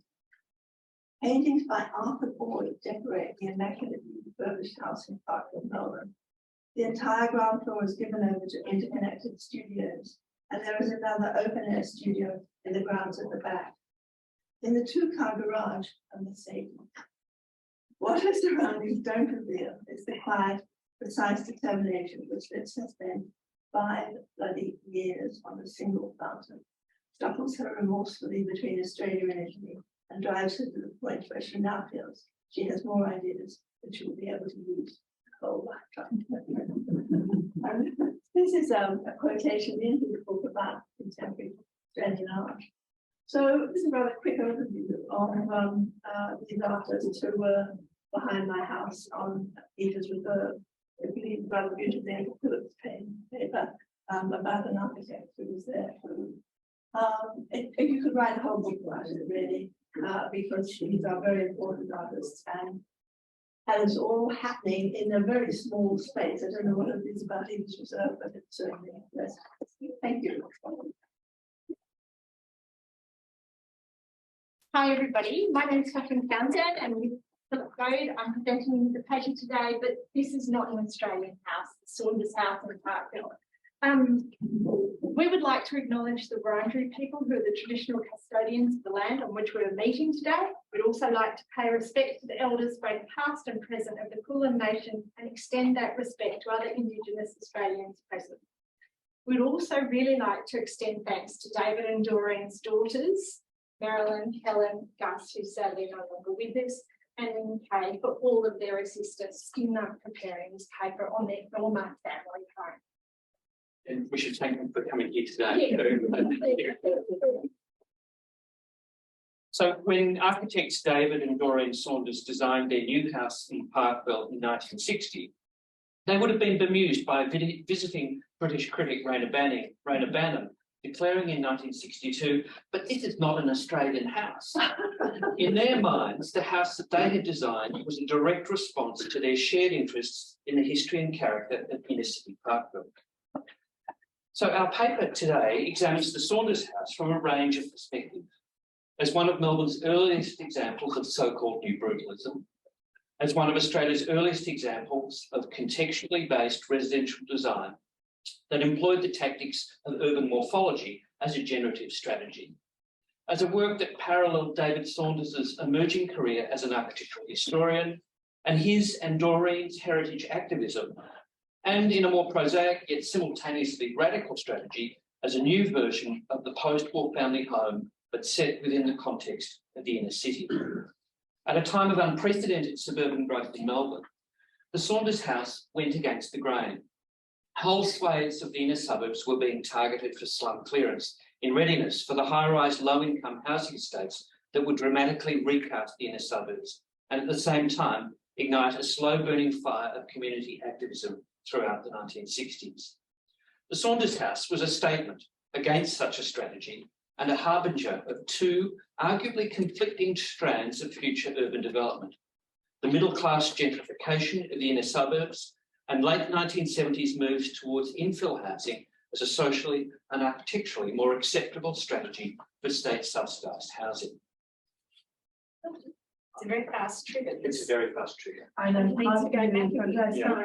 Oh, sorry. I'm still talking. Yeah. Sorry. David Saunders and Doreen Densham met as architecture students. See them both on the left at the University of Melbourne. David, yeah, they're in Bergner. David graduated in 1951 and the pair married in 1952, and they departed for work in London and travel across Europe. On returning to Melbourne in late 1953, David worked as a curator at the National Gallery of Victoria. He undertook a diploma of town and regional planning and joined the university staff in 1954 as the first academic in the country to specialise in Australian architectural history. He later taught at the University of Sydney from 1967 until 1977, then the University of Adelaide until his early death in 1986. David became a stalwart of architectural history, heritage and conservation in Australia. He was president of Australia ICAMOS from 1978, a key promoter of the Borough Charter, founding president of the Society of Architectural Historians Australia New Zealand, SAHANS, which with others he helped to establish in 1984.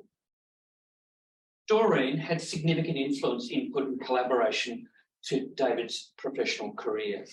Shared heritage activism and design collaboration speak of a strong and ongoing professional relationship between the couple. The Saunders house was, as David acknowledged, an entirely joint project, and David and Doreen's daughters remember it as such, in particular the major role that Doreen took in on-site supervision. In 1958, the Saunderses purchased a rare vacant block in Gatehouse Street, Parkville. At the time, David's employer, Professor Brian Lewis, his wife Hilary and their family, including Miles, were living nearby, further up Royal Parade. Stenko Strizic and his wife were living in converted stables behind the Lewises, as Miles has also mentioned. And there was also architects' friends Hugh and Roman O'Neill, who were living on the southwest corner of Story Street and Park Drive. Saunders was an early and active member of both the National Trust and the Parkville Association. In 1958, as James has mentioned this morning, he and photographer Mark Strizic collaborated on the exhibition Melbourne's 12 Best Historic Buildings, and were working on their next project, you see here, Melbourne, a Portrait, published in 1960, a series of photographs of historic and modern central Melbourne, but with a cover designed by Leonard French, on the right. Concurrently, Saunders actually living at that time. in the Well, he had the studio the there, studio, the but he had a house elsewhere, but he couldn't paint in the house because it couldn't work that way. so it's nearby. He's very nearby and he's living Parkville, in Parkville. Right. Concurrently, Saunders' abiding interest in Melbourne's inner city fabric crystallised in his Master of Architecture thesis in 1959, in which he painstakingly catalogued and mapped almost every group of terrace houses constructed in Melbourne's inner suburbs. In 1960, David was awarded a Nuffield Travelling Fellowship to study high-density housing in England. And on their return to Australia in late 1960, David and Doreen began designing their new house in Gatehouse Street. Drawings from the family collection reveal a design process of progressive iteration and not an immediate embrace of or translation of the telescoping plan form of the 19th century terrace house. The 37 by 10 metre site had many advantages. Its narrow western front faced Royal Park. The long northern frontage faced Morris Street, while the rear faced a lane and landscape park.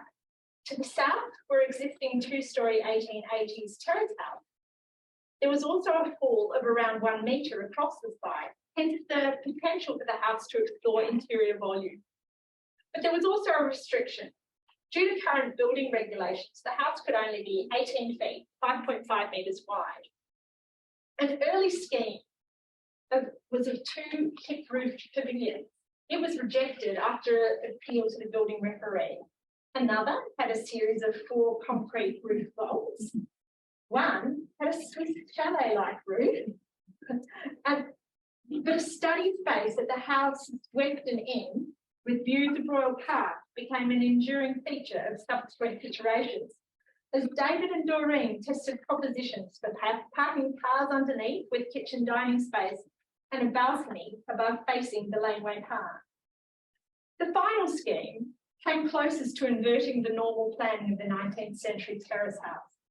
All previous iterations had treated the site as if it was a typical suburban corner block. Entry was still from the centre of the house, where stairs and bathroom formed a servants' hall. The kitchen dining space was flipped to the western end, while the central living space was now, by virtue of the site's fall, a taller volume at the eastern end. Upstairs was devoted to sleeping, the daughters in the east block and David and Doreen in the west, with an open study sewing space and views across a balcony and out to Royal Park. Roofing both sleeping zones were skillion roofs. It was as if a regular gable roof had been stretched apart to allow clerestory lighting to the loft-like spaces inside. There was no ceiling linings, other than exposed aluminium foil insulation and exposed off-sawn timber trusses stained black. All internal spatial divisions were held down below these trusses. The house was thus effectively 4 large open spaces. Downstairs, a generously proportioned living room and an open dining kitchen space, and upstairs, 2 sleeping workspaces with barn-like volumes. Unusually, David and Doreen's double bed folded up against the wall, utilising an Ambro Yankee vertical wall bed that was folded up behind off-white curtains. The couple's bedroom resembled a sitting room in the daytime. The daughters' bedrooms also had fold-up beds. It was a way of making each space more flexible and open to change. The aim was to keep the rooms spacious rather than have a lot of small rooms, which was the vogue in terrace-style houses last century. In the manner of new brutalism, materials were frankly expressed outside, charcoal grey concrete bricks, possibly a contemporary reference to bluestone, and inside, oil-stained timber stairs, vinyl tiles in the living room, linoleum in the children's room, and carpet for the parents, and exposed op-form concrete slab ceilings delivered a sense of brittle toughness. The internal walls were lined throughout with old handmade hawthorn bricks sourced by David and Doreen from Repositioning. The use of different bricks inside and out was clearly a deliberate aesthetic choice. For the roof, the Saunderses used reconditioned slate. Outside, a cast iron palisade fence, also salvaged, was installed, and more hawthorn bricks were used for the high garden walls.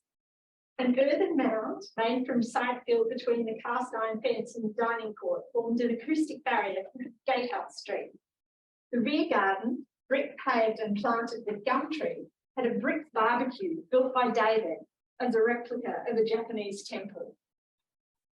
The Saunderses had designed a contemporary version of the 19th century terrace house, but wholly adapted through planning to modern indoor-outdoor living conditions and with contextual and textual reference in material and form of the historic city. In Melbourne, such a house was rare. Its first public review came in May 1962, when Rainer Banham had declared promptly that this is not an Australian house, observing that the terrace house typology was worth exploring for its architectural and climatic potential. The house was first published, though, in February 1963 in cross-section on the right, where editor Neville Quarry noted that it, and I quote, respects its neighbouring terrace houses by not pretending to look like them, but captures nevertheless some of their essential urbanity and dignity. A powerful silhouette and firm, emphatic interiors, a fine example of architecture unadorned. Alongside Neville Quarry's appraisal in 1967 in Architecture in Australia, David reflected on 3 years of occupancy. The 3-foot-6-inch high screens in the children's room had to be rethought as one of the girls was about to go to high school. The fold-away beds, though, had proved successful. The concrete ceiling he admitted in the kitchen dining space made the space noisy. The living room had gained a door, it only had a curtain previously. And the concrete ceiling, David said, was going to be painted white, and I quote, to dispel its tendency to glue. Saunders dwelt mainly, though, on Neville Quarry's description of the roof's two counterpoised skillions.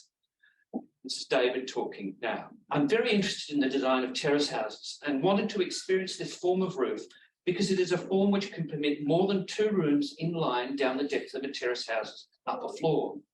It could even light 5 rooms quite generously. The incidental enjoyment of the attic or barn-like interior, this is David speaking, interior form appeals to me anyway, and happily associated with the walls of old bricks and the rough trusses on display. The bricks are the characteristic bricks of these inner suburbs, sandy and varying richly. They appeal to me as an interior material because the closer they are seen, the more they reveal. The house therefore acted in many capacities.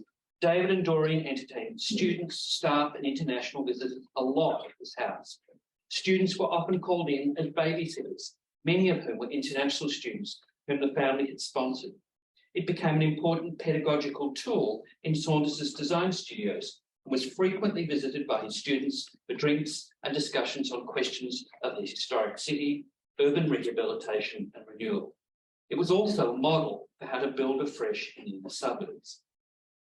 The Saunders' deliberate use of new and recycled materials, as well as contextual references to the party walls, balconies, balustrades, and sloping roofs of 19th century terrace houses, indicates a very specific positioning with the past, one that acknowledges the city as fluid and contingent rather than fetishised and cast in aspect or open for complete renewal. As such, this house is an early and important Australian example of what Sarah Goldhagen describes as situated modernism, or possibly even proto-postmodernism. In the late 1950s and 60s, there were multiple routes through which critiques of modernism permeated the fabric of inner city, including Parkville. And in art, we've just heard that too from Jaynie. The family home of David and Doreen Saunders is intrinsic to that story. Thank you.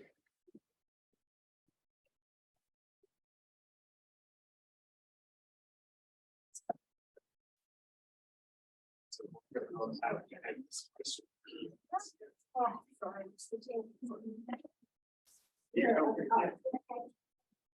just going to ask you about the Saunders house. Is there an opinion on which is the side? And then the question relative to that, has you looked at it in relationship to the Venturi house? The first question, I think our answer would be, I think David probably considered every facade of equal weight. He would have enjoyed the fact that it was more efficient in planning terms to enter from the centre of the plan, but I think he would have understood Gatehouse Street having a front, that perhaps there was a public front to the park, the public front to Morris Street as well. The reference to the Venturi house, which is Venturi's mother's house in Philadelphia in Chestnut Hill, is 1962. It's almost exactly contemporaneous. So the Venturi house wouldn't have been published, I think, until 1966. David wouldn't have known. So maybe great mind.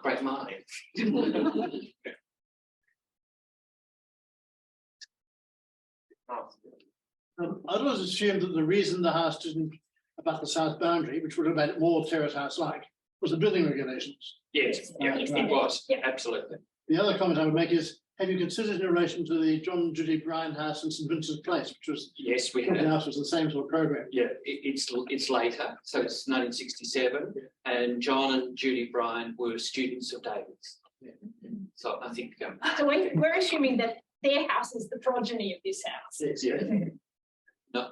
There are some terrace houses where they do have a side entrance, and yeah. when we were doing the work in Sydney, I'd like to describe it as opportunistic. You could have a bigger room across the front, you didn't need the hall. So you see them in Glebe that they are, and they have windows in a different place because they could use sidewalk windows, slightly bigger and better house. And in Parklife, about to say, on Story Street, there's one on the Park Drive corner, which exactly as an entry from the side. With stained glass and everything, it was just a slightly more upmarket house than the rest. Yeah.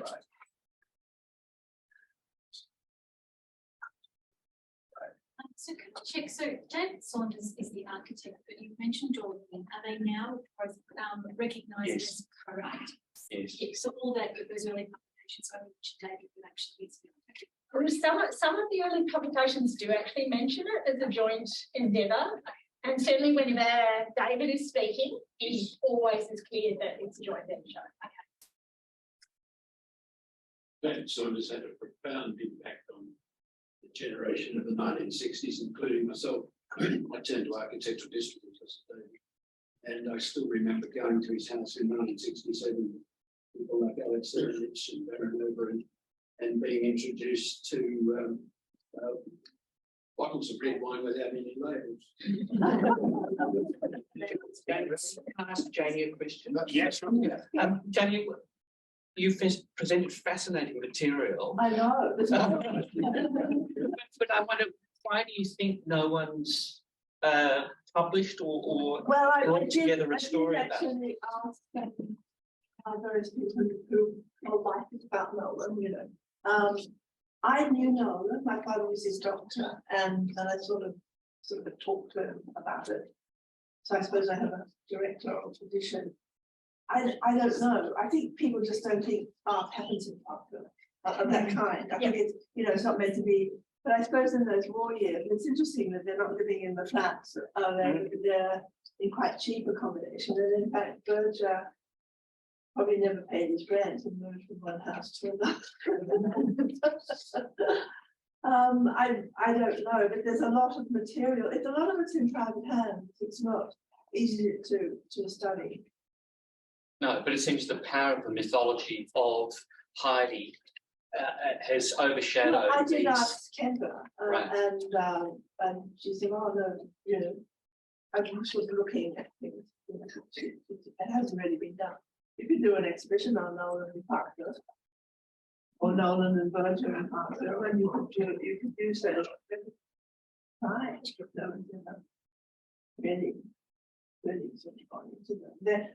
The writing is very interesting. A lot of it's in Yiddish, which is not one of my languages, I'm afraid. But the writing by both the father and son of that language was great. That is one is completely unique. And Bergner talks about it as being the silence of Australian culture that no one thinks about it. I can't really answer the question. I'll ask a question. Yeah.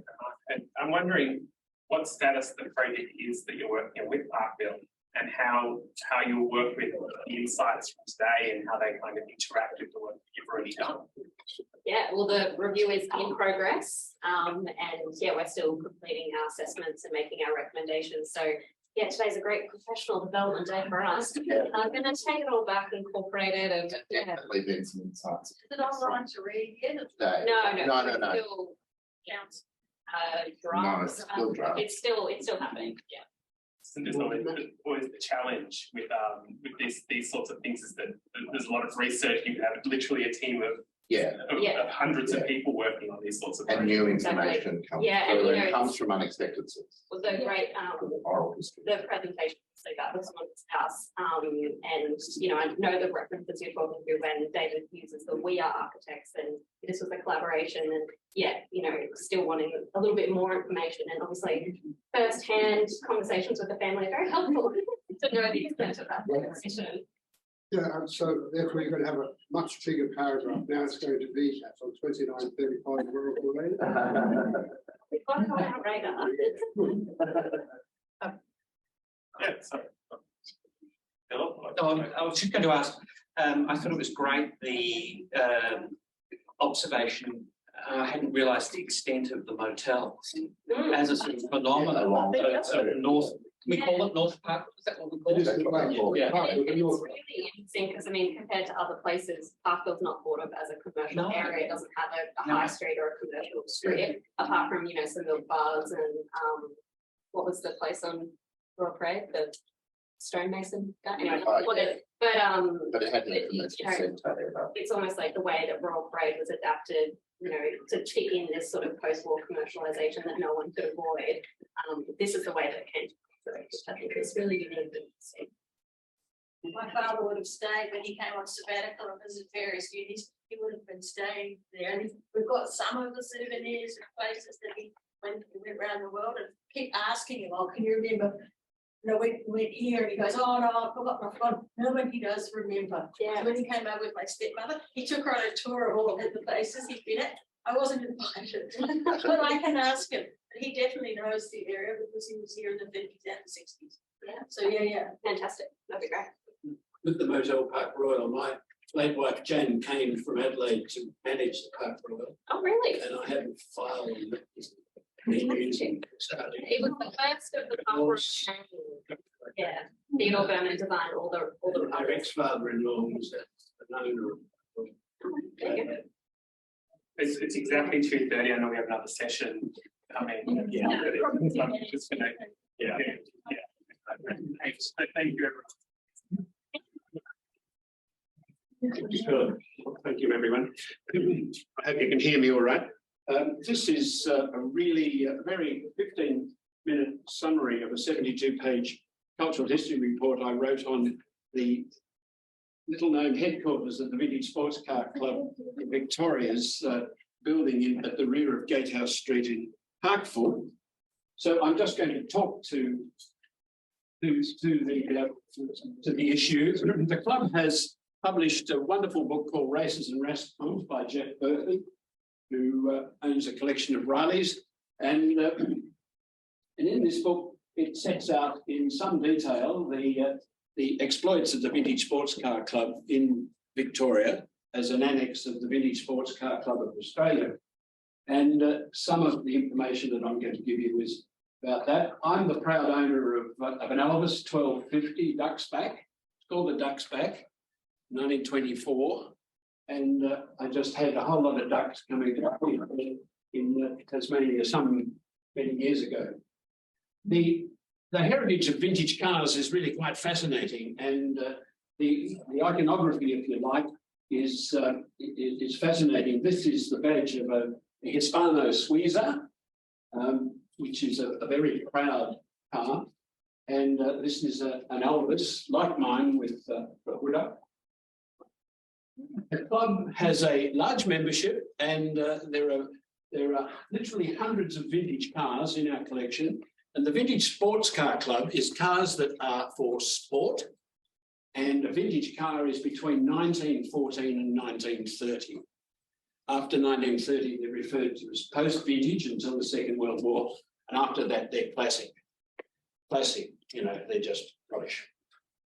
And so these are just four images: a Delage, a Bugatti, an Alfa Romeo, and then the interior of an Elvis. So the club has this wonderful collection of historic motors, and they're not just kept in garages, they're raced, they're rallied. I use my own car for rallies and events, night trials, day trials. It's exhilarating to be able to look after a car that my car's nearly 100 years old. I've just come back last week from the RACV's Alpine Trail, the Centenary Rally, which was through the Alps of Eastern Victoria. These are some of the cars that went on the rally. This car here, Harper's Ballo, is one of only 2 cars in the world. Peter Latrail, a well-known architect, that's Peter's car up the top there. I know I could use this pointer. But this rally was run, it was an 8-day rally, 46 cars in it, and we went through the Alps in splendid, sorry, it is sensitive. Now, just to counter the idea that the VSCC is a boys' club, and it's boys playing with expensive toys, there are some very distinguished women who rallied and driven vintage cars since cars first came to this country.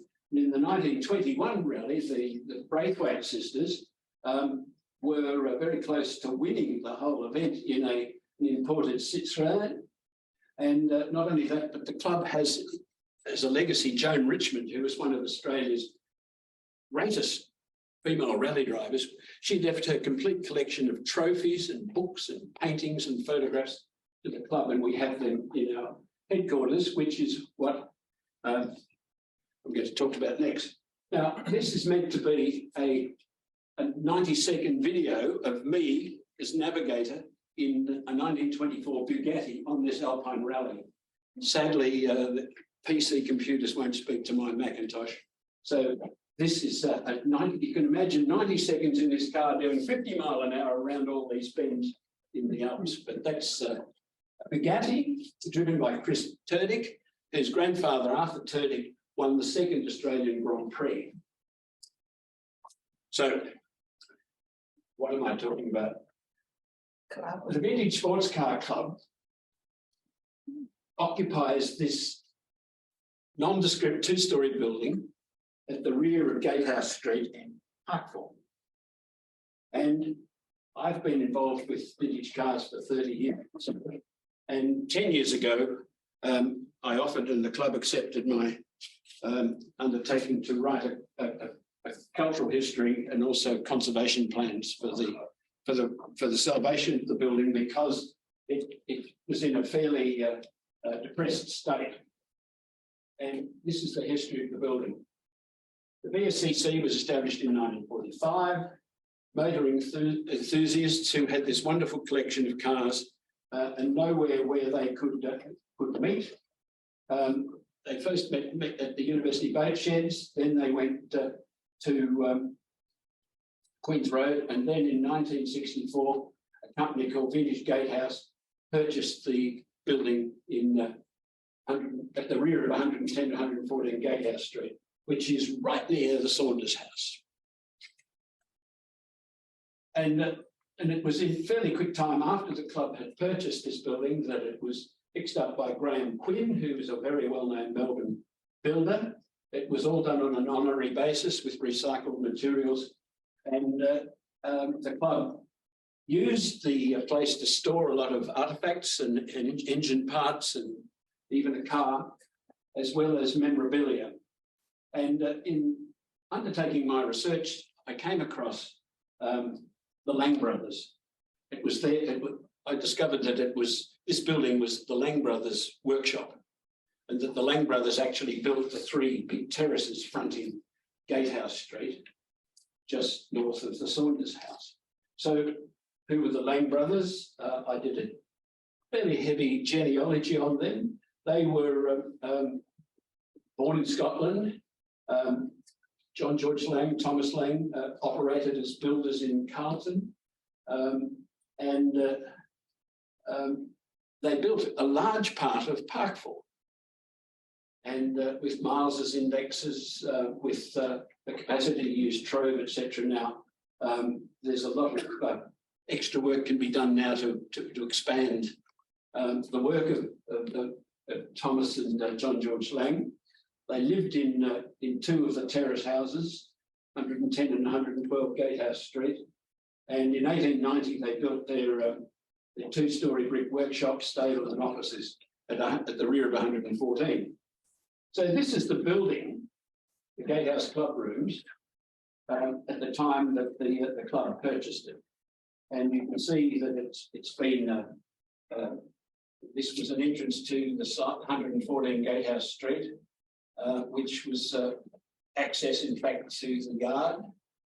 And there was entrance to the workshop, a 2-storey workshop. And there's also an access through here, a pedestrian way, which led to the houses at 110 and 112. So that's the building when the club purchased it. It was on its own title, separate title, 2-storey brick factory. Lot 6 on the plan of subdivision. And these 3 lots, 3, 4 and 5, were the 3 parcels of land that the Lang brothers purchased and then built terraces on that site. Board of Works plans, not a very good thing here, shows the workshop, 114, 112, 110, the access through to the back of these 2 houses. And you can see it probably a little clearer on the Board of Works plan of 1901. I discovered very early in the piece, and in fact, I've been involved with the College Church as a member of the Historic Buildings Council in the very early days when Trevor Huggett and David Beach and myself climbed up into the Crown Tower, which was falling down, and the church owners wanted to demolish it. It got propped for a long, long time, and I see now that it is actually being rehabilitated, but it was built by the Lang brothers in 1897-98. I think we're going to hear more about that today. But I've also found out from just my own searches and title searches that they own a number of cottages built as spec developers, a number of cottages in Parkville, as well as their own terrace houses here in Gatehouse Street. 114, 112, 110. These are photographs in 2009 when I did the study. I've gone through the usual sources, architectural history sources, and clearly the brick workshop, 2-storey, the stable and office and yard, was built in 1891. The first time it shows up, built in 1890. The first time it shows up in the City Melbourne Red Book. And this is, we were hearing just recently that one of the great creeks that ran through Parkville, which which runs right down Elizabeth Street into the Yarra, ran down this reserve, which is why it was never subdivided and used for building development. And now, of course, it's a very pleasant park reserve. Graham Quinn, in his own office, did the drawings to rehabilitate the building. It was in a very bad way. And it's interesting that I've just made this little acerbic comment here, that the heritage studies of Parkville 1978-79 didn't pick up this building or the Gatehouse Street properties, but later on Meredith Gould listed the terrace houses, but didn't pick up the workshop at the rear of 110. Now, the City of Melbourne has this fantastic file, the Town Clerk's file, which I discovered, which has correspondence about this thick relating to 2 or 3 Parkville residents combating the move of the vintage gatehouse and the vintage sports car club to occupy this building for a meeting 1 night a month and to use it for storage of artefacts and equipment.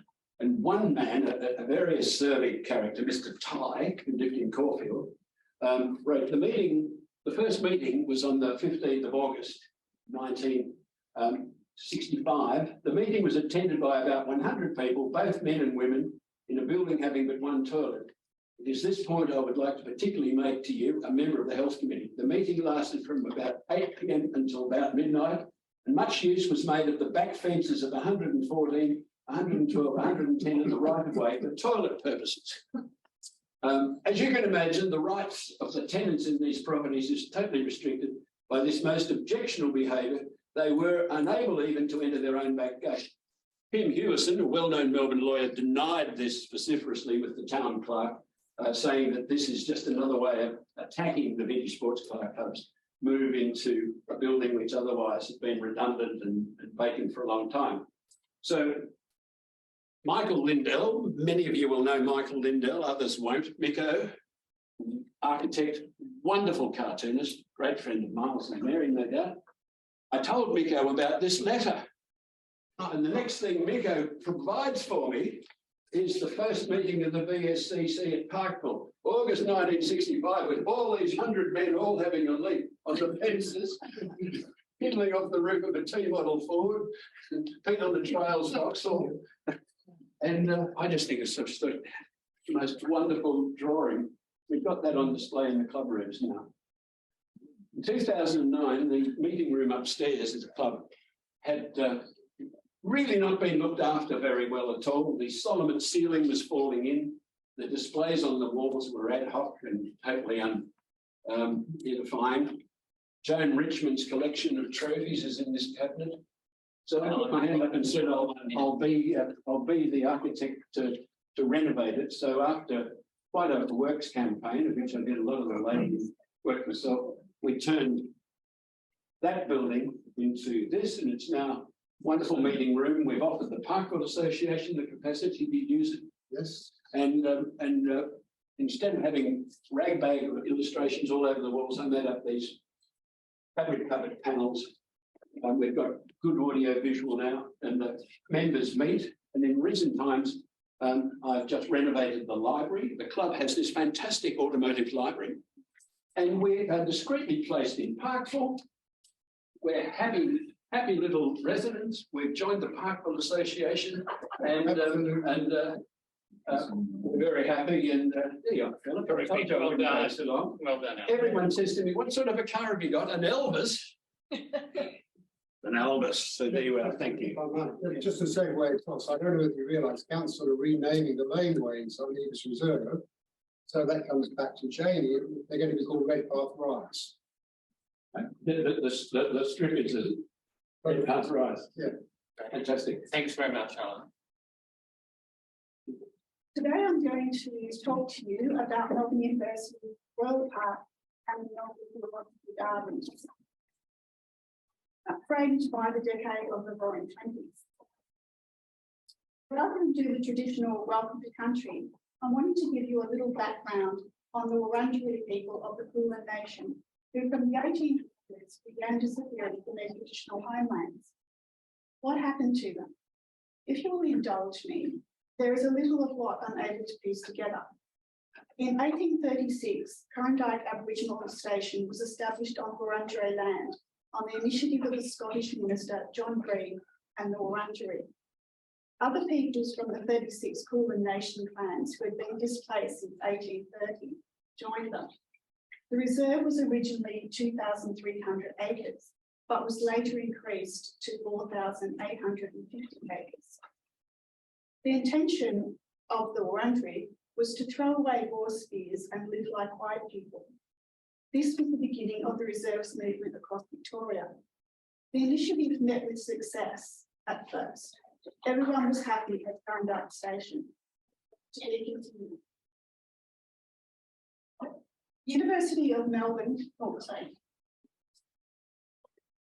Arrow, you mean? Arrow. That's fine. No, right arrow.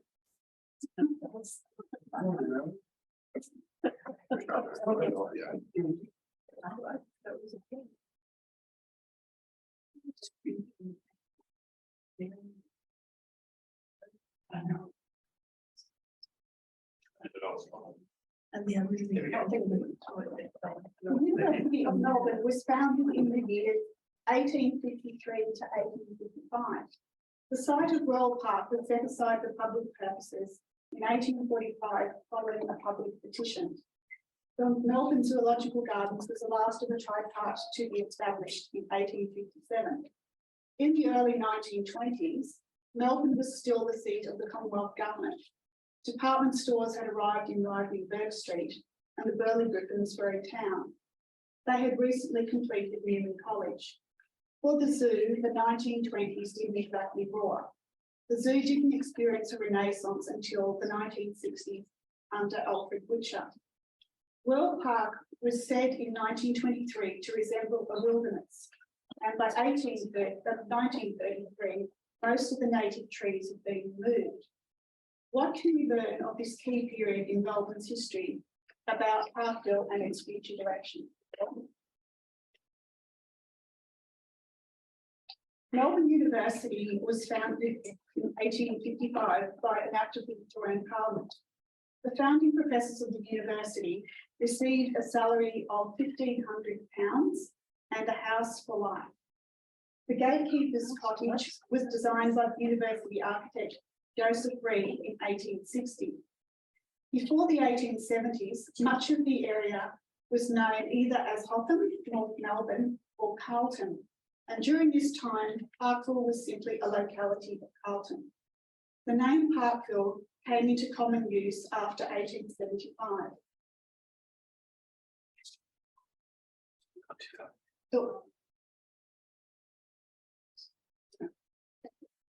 Melbourne's trams have existed since 1884, with the horse-drawn tram from Fairfield. A total of 7 horse-drawn trams operated in Melbourne. One of these, the Zoo Line, ran from Royal Park through Royal Park to the zoo's entrance. This tramway was built and operated by the Melbourne Tramway and Omnibus Company, MTOC. The horse-drawn trams earned Marvellous Melbourne the nickname Smelbourne from the Sydney siders. And the smell left by horse manure and urine was one of the main reasons they were replaced. The cable tram system, also operated by MTOC, began in 1885 and became one of the largest systems in the world.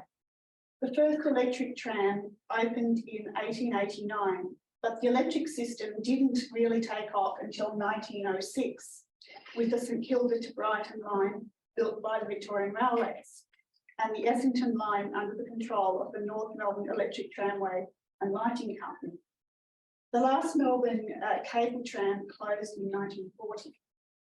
The cable tram opening in March 1890 ran up Royal Parade to the intersection with Gayhouse Street and allowed passengers to connect with the horse tram number 3043 going through Royal Park to the Melbourne Zoo.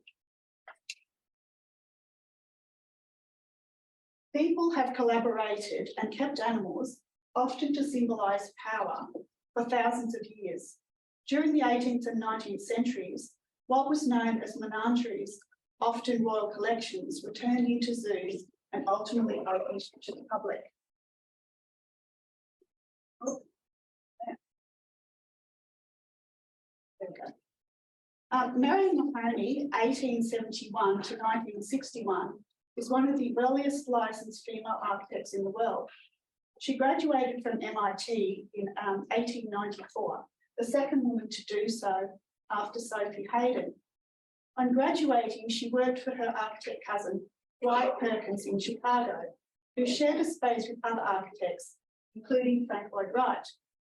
In 1895, she was the first employee hired by Wright. Wright eventually hired a second female, Isabel Roberts. Marion Frank and Frank's wife, Kitty, were all close friends.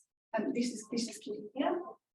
Were all close friends until Frank eloped to Europe in 1909 with his client's wife, Nana Boswick Jaynie. The relationship between Marion and Frank soured, and Marion left to go into partnership with Walter Burley Griffin, another of Frank's former employees. Before going to Europe, Frank had offered Marion the role of studio head, which she had wisely turned down. Architect critic Raina Bainham, who mentioned before, described Marion as America's and perhaps the world's first woman architect who needed no apology in the world of men, which I haven't been able to actually find the correct interpretation of that saying, but it's a very, very interesting saying. Oh. Francis Boardman Clapp was an American who came to Melbourne during the gold rush. He became a coach agent in Melbourne. In the 1860s, Clapp went on a trip to Britain and America and came back to Melbourne in 1868, organised a new coaching company, Clapp & Co, focusing mainly on male contracts. Clapp & Co later amalgamated Robinson, Wagner & Co, the then proprietors of Bob & Co.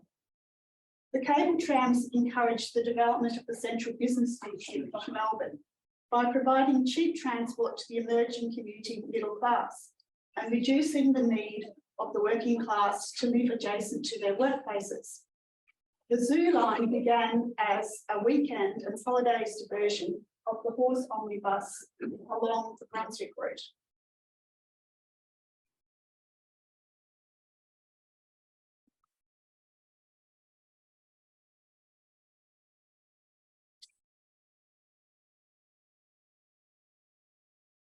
The Melbourne Zoo opened in Royal Park in 1862.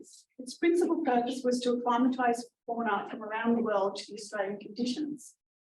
By the late 1860s, the zoo was in financial difficulty and the public had lost interest in that venture.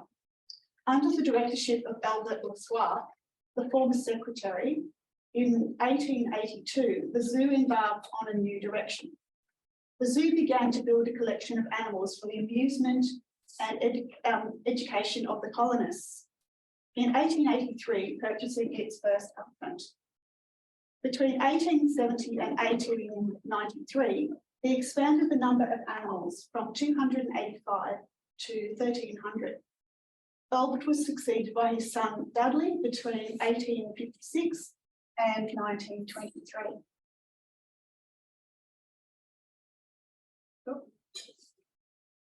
What I'm doing, that's wrong, sorry about that. Newman House was inscribed on the National Heritage Register in 2005. The citation reads, internationally recognised as an example of Walter Burley Griffin's distinctive sculptural style. So my question is, why is it only of national significance? The building is unique in that it was completely designed by Griffin down to all its finest details.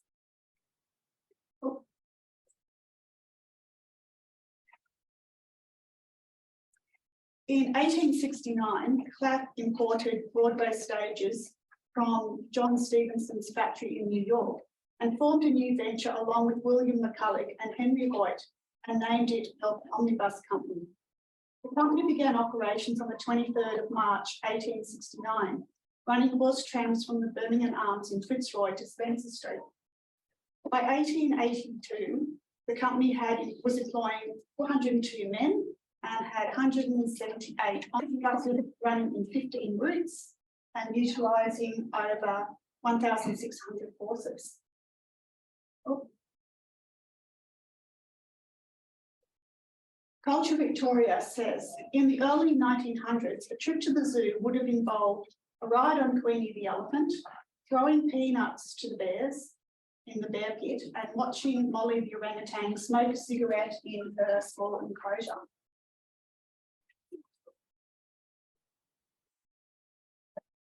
In May of 1914, Walter and Marion Burley-Griffin arrived in Australia.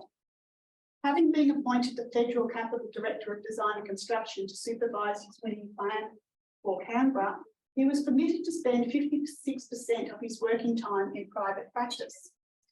Griffin dissolved the partnership with Sydney architect R. Bircham Clang when it became necessary to move to Melbourne. The cable trams were coloured red, blue, yellow, green and white, indicating different routes. The development of the Tramway Trust saw the electrification of the remaining horse-drawn tramways in Hawthorn, Coburg and Kew, leaving the Zoological Gardens line in Royal Park as the last remaining horse tram in Melbourne. MTOC's leases on the tramways expired in 1916 and they were finally deregistered as a company in 1922. Control was assumed by the Interim Tramways Board until the Melbourne and Metropolitan Tramways Board was established in 1918.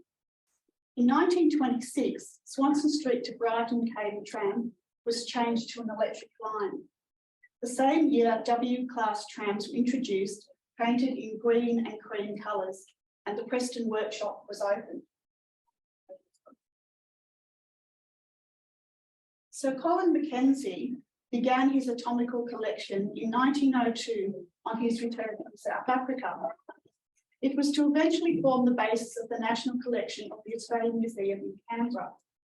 Mackenzie's personal concern was that Australia's marsupials and monotremes were disappearing fast. His idea was to collect as many whole and partial specimens as possible. His collection is famous for its whole thylacine, the only one in any collection anywhere. The Hillsville Wildlife Sanctuary is famous.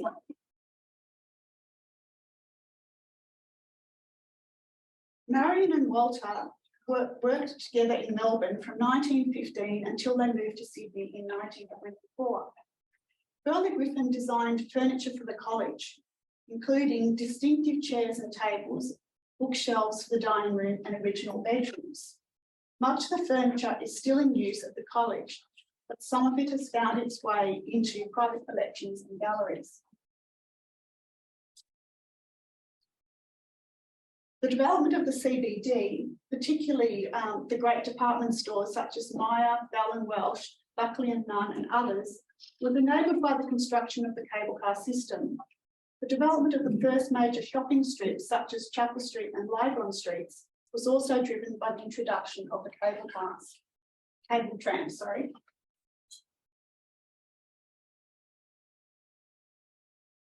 Mackenzie's work intensified when the Victorian government granted him permission to establish a field research station at Hillsville that enabled him to breed and collect native animals for use as anatomical specimens.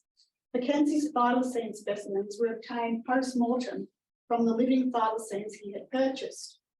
The majority of these were housed at Melbourne Zoo until their death. 1 minute. The garden paths and service road were all part of Griffin's Botanical Garden for the college. Marion designed the park-like surroundings of the building. The garden was one of the finest examples of an Australian flora garden designed by a landscape architect. The Melbourne Metropolitan Tramways Board was formed in 1919 to take control of Melbourne's cable tram network. 6 of the 7 electric trams companies and the last remaining horse tram to the Melbourne Zoo. After the fire of 1923, the line was closed. Finally, in 1925, the West Coburg line running through Royal Park was opened. The history of Parkville in the 1920s, in particular Newman College, the tram route through Royal Park and Wildlife Conservation at Melbourne Zoo, reveals some fascinating insights into the life of the city of Melbourne surrounding that pivotal decade. For the future of Parkville, greater consideration can be given to the Griffin legacy within the city of Melbourne.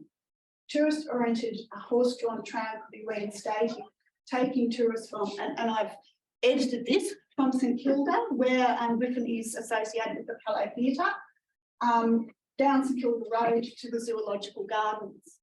And the Melbourne Zoo and the University of Melbourne could enhance their collaborations in the area of wildlife conservation, veterinary science, zoology, landscape architecture, ecology, and Indigenous stewardship by establishing a rewilded parkland in the broader area of Royal Park while maintaining the historic sporting uses of the park. Thank you.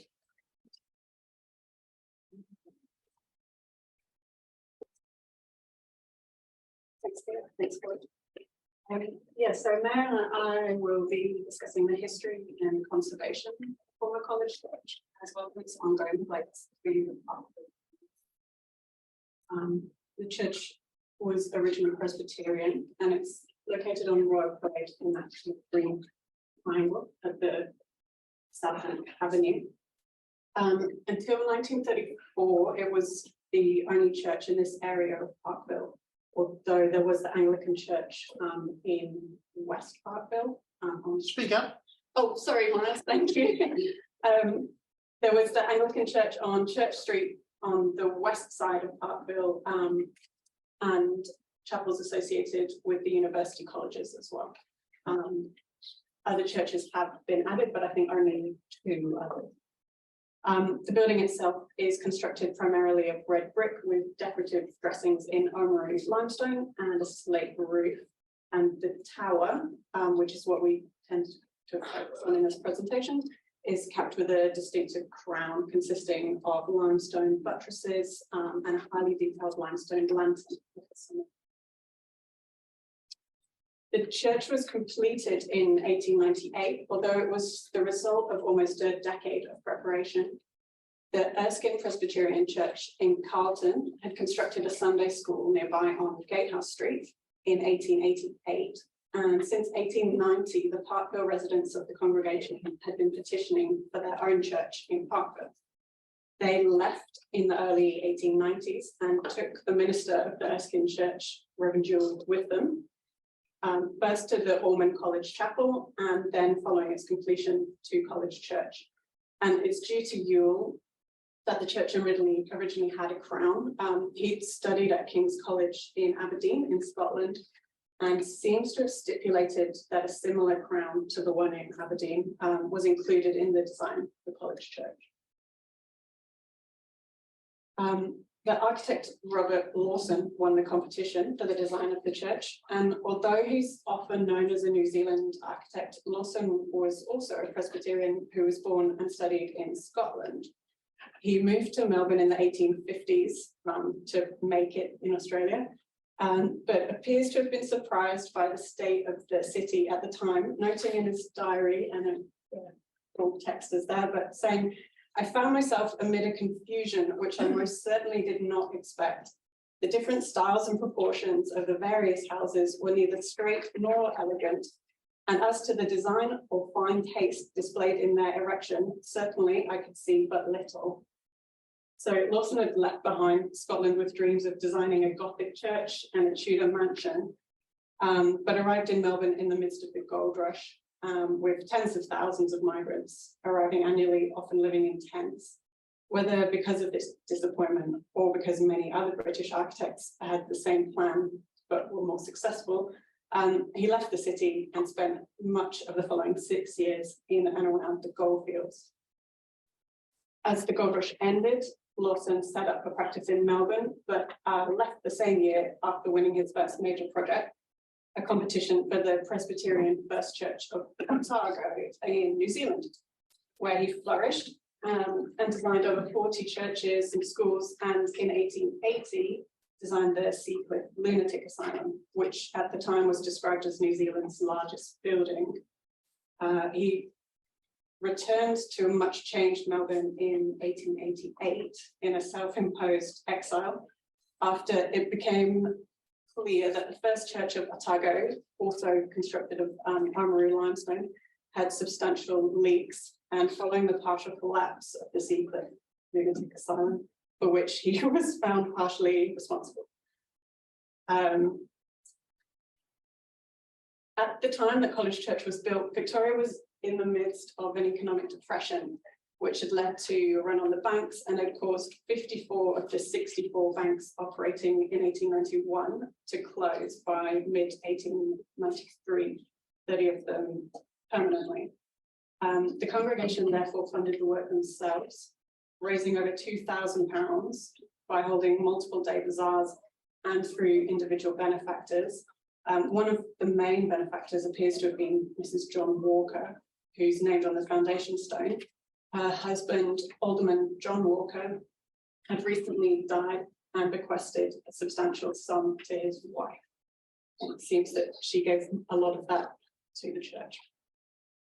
After excitement around its opening, the church continued to be part of the Parkville community with links to the university throughout the 20th century, and later it became part of the Uniting Church.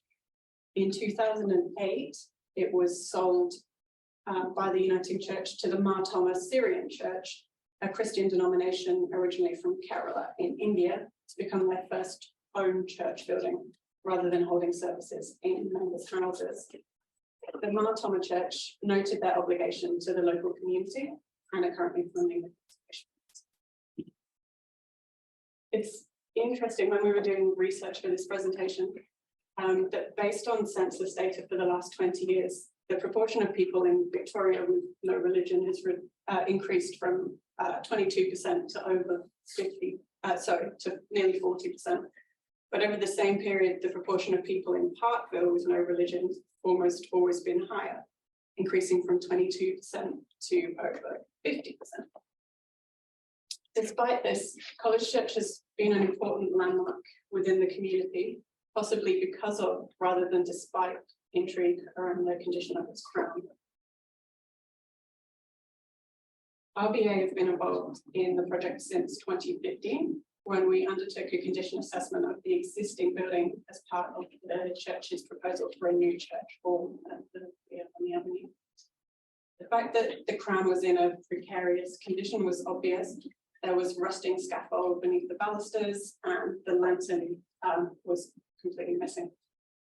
The remainder of the building was in actually a reasonably good condition, with some areas of mortar loss and some missing stone elements, including a crucifix to the front facade. It was decided by the church that they would reinstate the defining elements of the building, the crown and the crucifix, to demonstrate that it's still regularly being used as a church.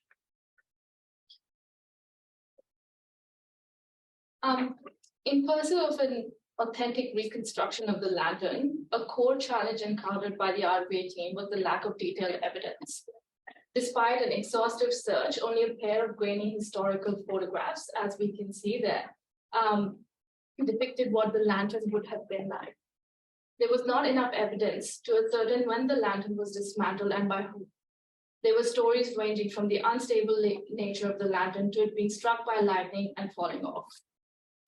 This one article here was useful in determining that the lantern was fast deteriorating, and a big factor was the fumes from traffic on Royal Parade. A global investigation of precedent filled in many gaps, but aspects of the reconstruction still rested on conjecture.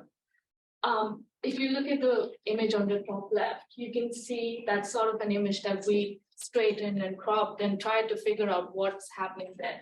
And that's how we reconstructed it. And you'll see later on what we found.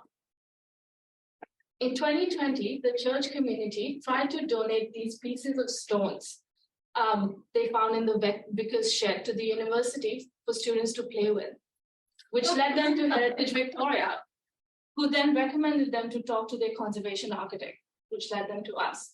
And there it was. We were trying to piece together pieces of an overly complicated puzzle, and in turn finally found the whole puzzle.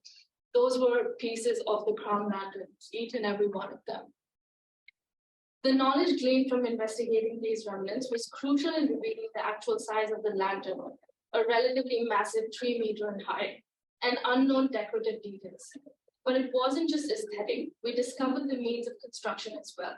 Traditional connection via embedded slate dowels.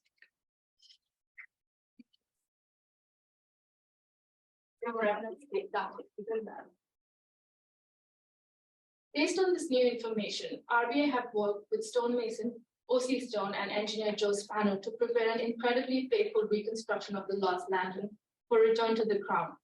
Attempts were made to use slate dowels as a traditional means of connection wherever possible structurally. Stone for the lantern was sourced from Oamaru, where the original stone was from, but from a different quarry. Stone testing proved the new limestone to be stronger than the original. The rendered view on the right shows the extensive weathering to the lantern, and in the subsequent slides will show the actual color of the stone.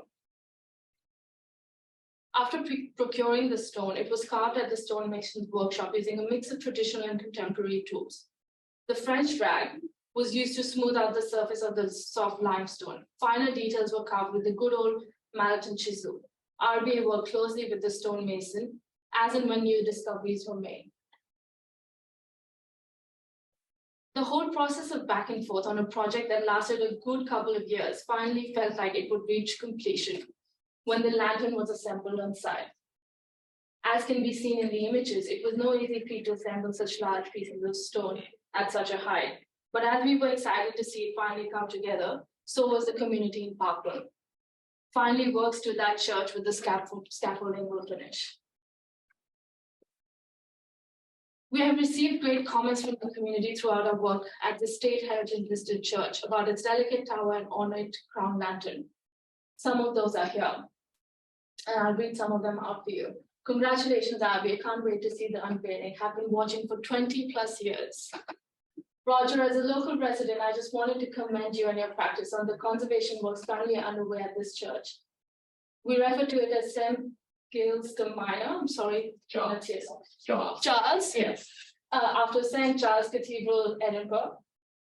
But it is even more grand than we realized. What a great find. Looking forward to the unveiling. It is clear from the work over the last few years, Roof Repaired Contemporary Edition, the community cares for this church. We are indeed very proud to say that this is the first, our very own Marthoma church in Australia.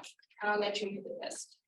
It is interesting to note that despite the church being one of its kind in Australia with its crown lantern, and the whole world as well, the work of renowned New Zealand architect Lawson, and a rare example of building construction during the Depression, the sheer lack of information available related to the church was appalling. Even so, it was part of the first buildings to be given heritage controls and has clearly been a landmark building for the local religious and non-religious community of Parkville. Thank you.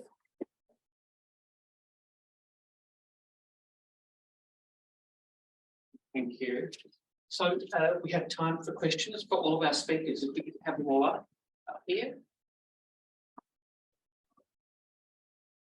Noni first. Just a comment about the Oamaru stone. The Scots seem to like to use it because it was too expensive to get granite from Aberdeen. So the number of Scottish buildings in New Zealand where they've chosen to use that particular material. I mean, we thought it was a form of memorial. It's even in the church on Norfolk Island because they specifically selected Oamaru stone. Of course, it's no good in pollution and high rainfall. So it's a problem. Because it just can't withstand the urban pollution. It is very brutal in those circumstances. And a lot of it is internal, not Yeah. So a lot of Oamaru limestone in Melbourne buildings in over 100 years old in perfect condition. Inside or outside the Outside, exterior. Can I tell you just before I shut up? I'm amazed that you people didn't read the Historic Buildings Council file on the College Church, because I was involved in the order to take the Crown Tower and the lantern down and put it in storage with the church. So all of that material that suddenly came out of the vicar's garage was where we ordered it to be put in safekeeping. And it was the Permits Committee of the Historic Buildings Council, I was chair, issued instructions that was how to be kept and stored until money could come up to to restore it. And well done that you've got it back there. It looks terrific. But, I know, thanks to one person. Yes, right. So, yes, question. Could I just add to that?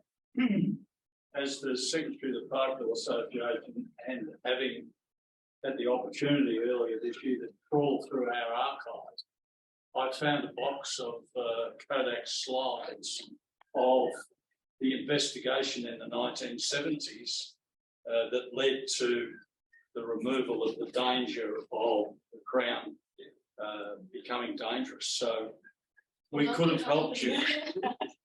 I know it's a bit late to say that now, and a magnificent job that you've reinstated it with some high quality home ruled limestone. It was well done. Congratulations. But just I do have a question. How much can you reveal to us how much Martoma paid for the church? When they bought the church building, Yes. I don't know actually. Okay. We weren't told either. No, it's all right. Cyril. I was wondering whether or not it was the stone or the architect being, had a little bit of history with buildings. Construction again, or was it a combination of both? What do you think?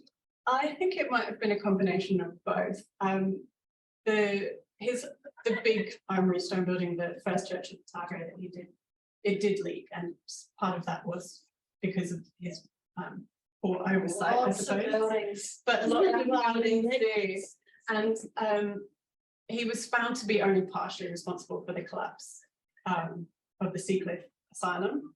That wasn't completely his fault, but this is complete conjecture on my part, but I did wonder if he wasn't able to go to New Zealand to test the stone before it arrived, or didn't want to go back to New Zealand to test the stone before it arrived. I don't know. I can help. I was up there when Historic Buildings Council went there to look at it, and I was climbed up there with Trevor Huggett, Conservation Heritage Engineer, and David Beecham, and the stone was heavily eroded, and the joints were opening up.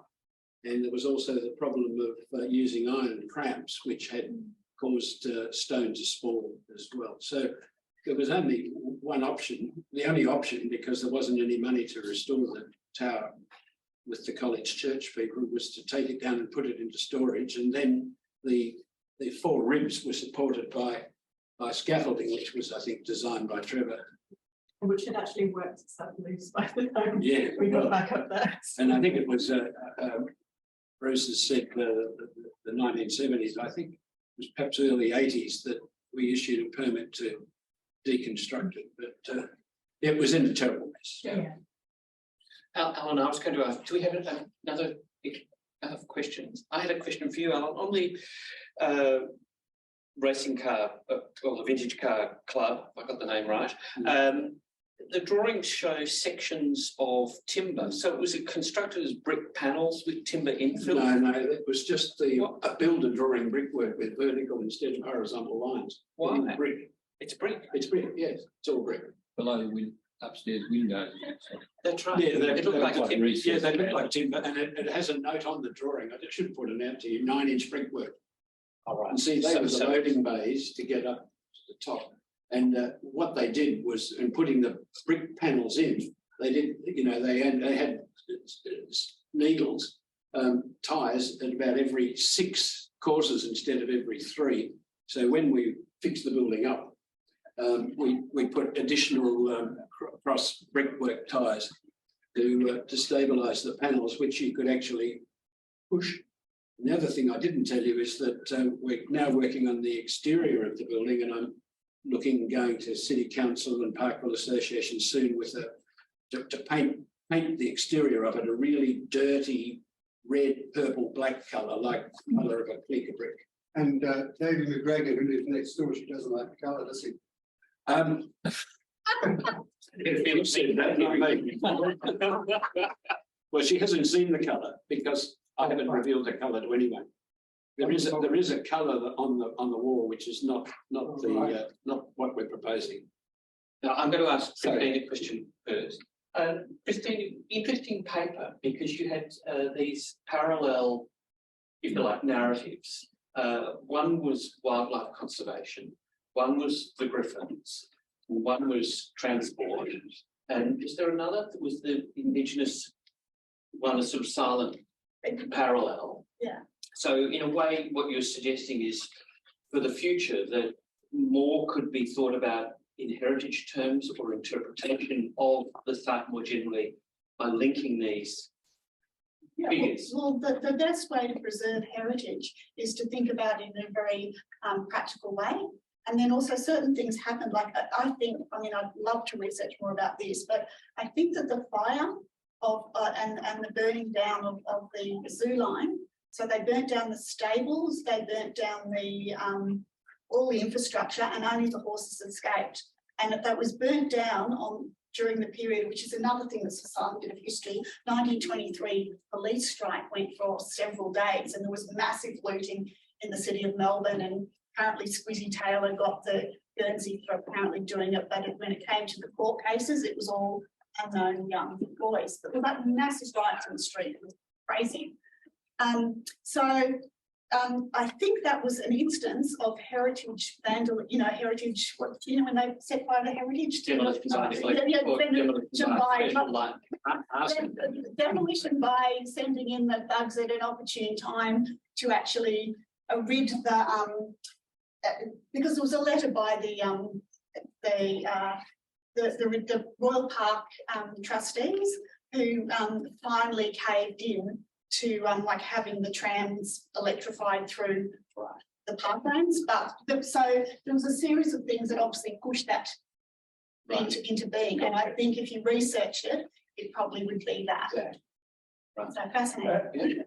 Actually, that was going to be my question, Christine. Was the fire arson or was it accidental? Well, it was definitely arson, but whether you can make that connection to who, was it like just hooligans, or was it actually an opportunistic thing planned by someone who wanted that last it was still commercially viable, horse-drawn route to disappear. Was the Parkville Association did it? When we were political then. So thank you. So one last question, and then we Alan, I wasn't here for the beginning. Sorry about that, but I might have missed it. But does that wonderful building, it looks fabulous inside, does that have heritage listing? No, you see? I said that no one has ever recognised it. Not Jacobs, Lewis Vines, not Marysville, not anyone else. Would the council? Do you seek it? Yes. Do you seek heritage listing for that building? Well, it's not our initiative to do that, and I can't speak on behalf of all the club. I'm a member of the committee now, but yes. We're going to the council with my heritage report and a proposal to just fix up the exterior, paint the exterior.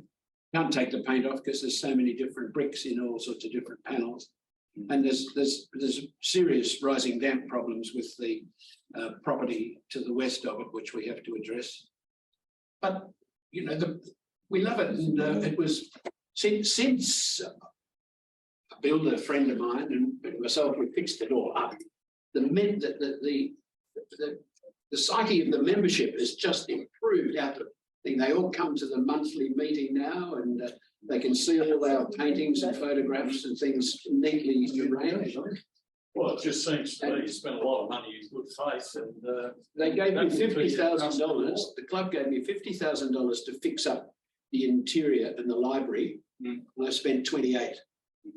Architects, I can't estimate the cost of anything. Well, come to the end. Can I ask you all to thank our speakers for the second?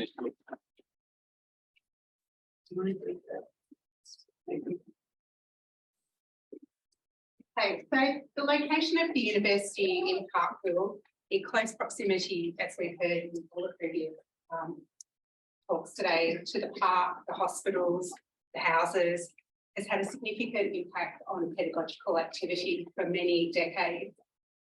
In putting our Parkville exhibition together, which is downstairs in the Architectural Library, if anyone wants to have a look at it, it became evident that the suburbs terrace houses featured prominently as a source of architectural typology in faculty teaching, particularly during the 1950s and early 1960s.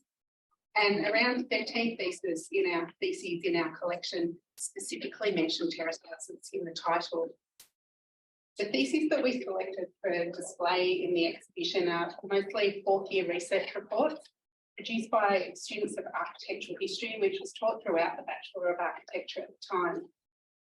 And it looks like the focus on terrace houses in a number of the theses was driven by David Saunders, who was both lecturing in the faculty and researching terrace houses in Melbourne for his Master of Architecture at the time. And as Philip just informed me, he already owned the block of land in Fitzgibbon Street in 1958, and his thesis was completed in 1959.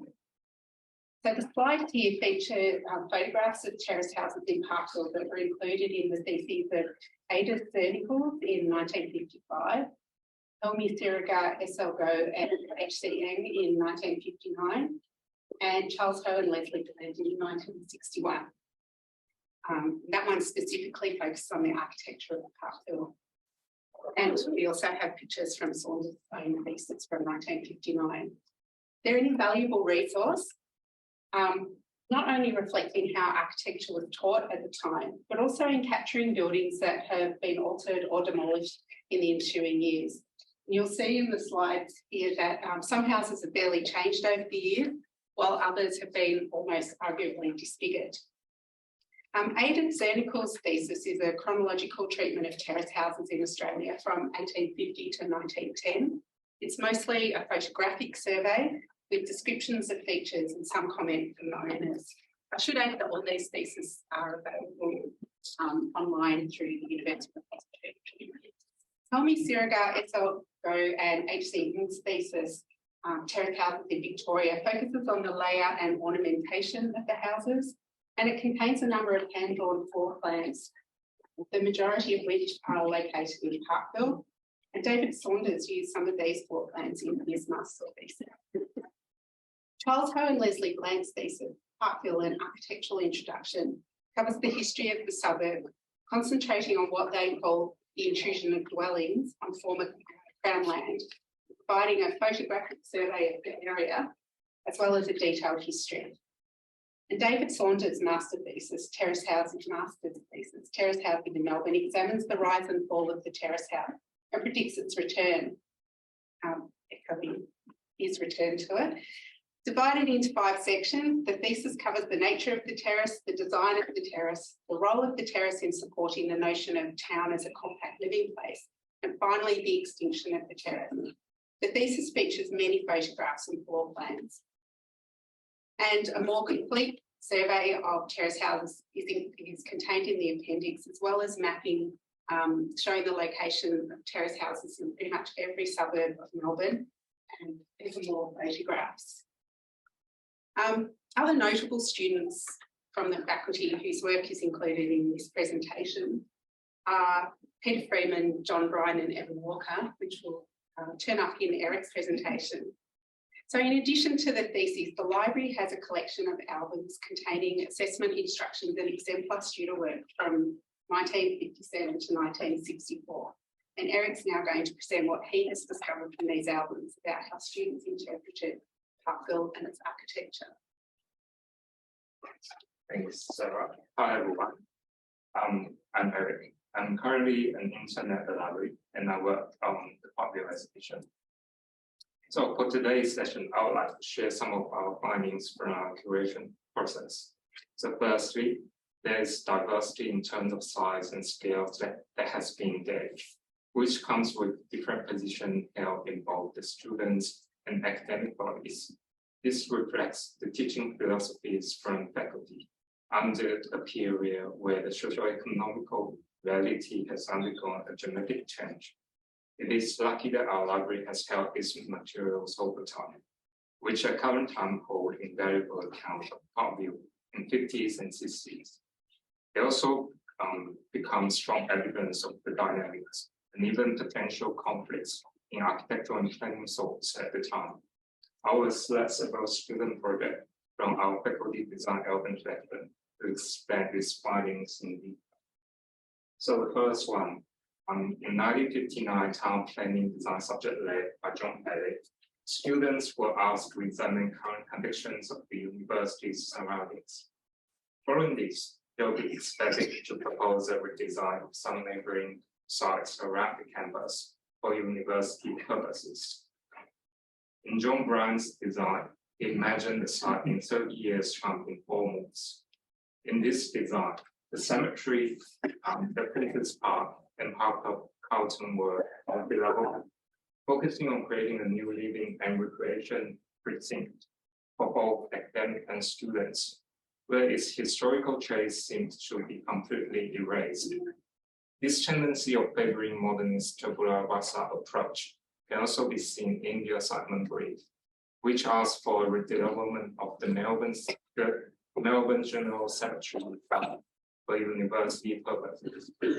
Similarly, urban workers' design took the same approach to the existing urban fabric in Parkville.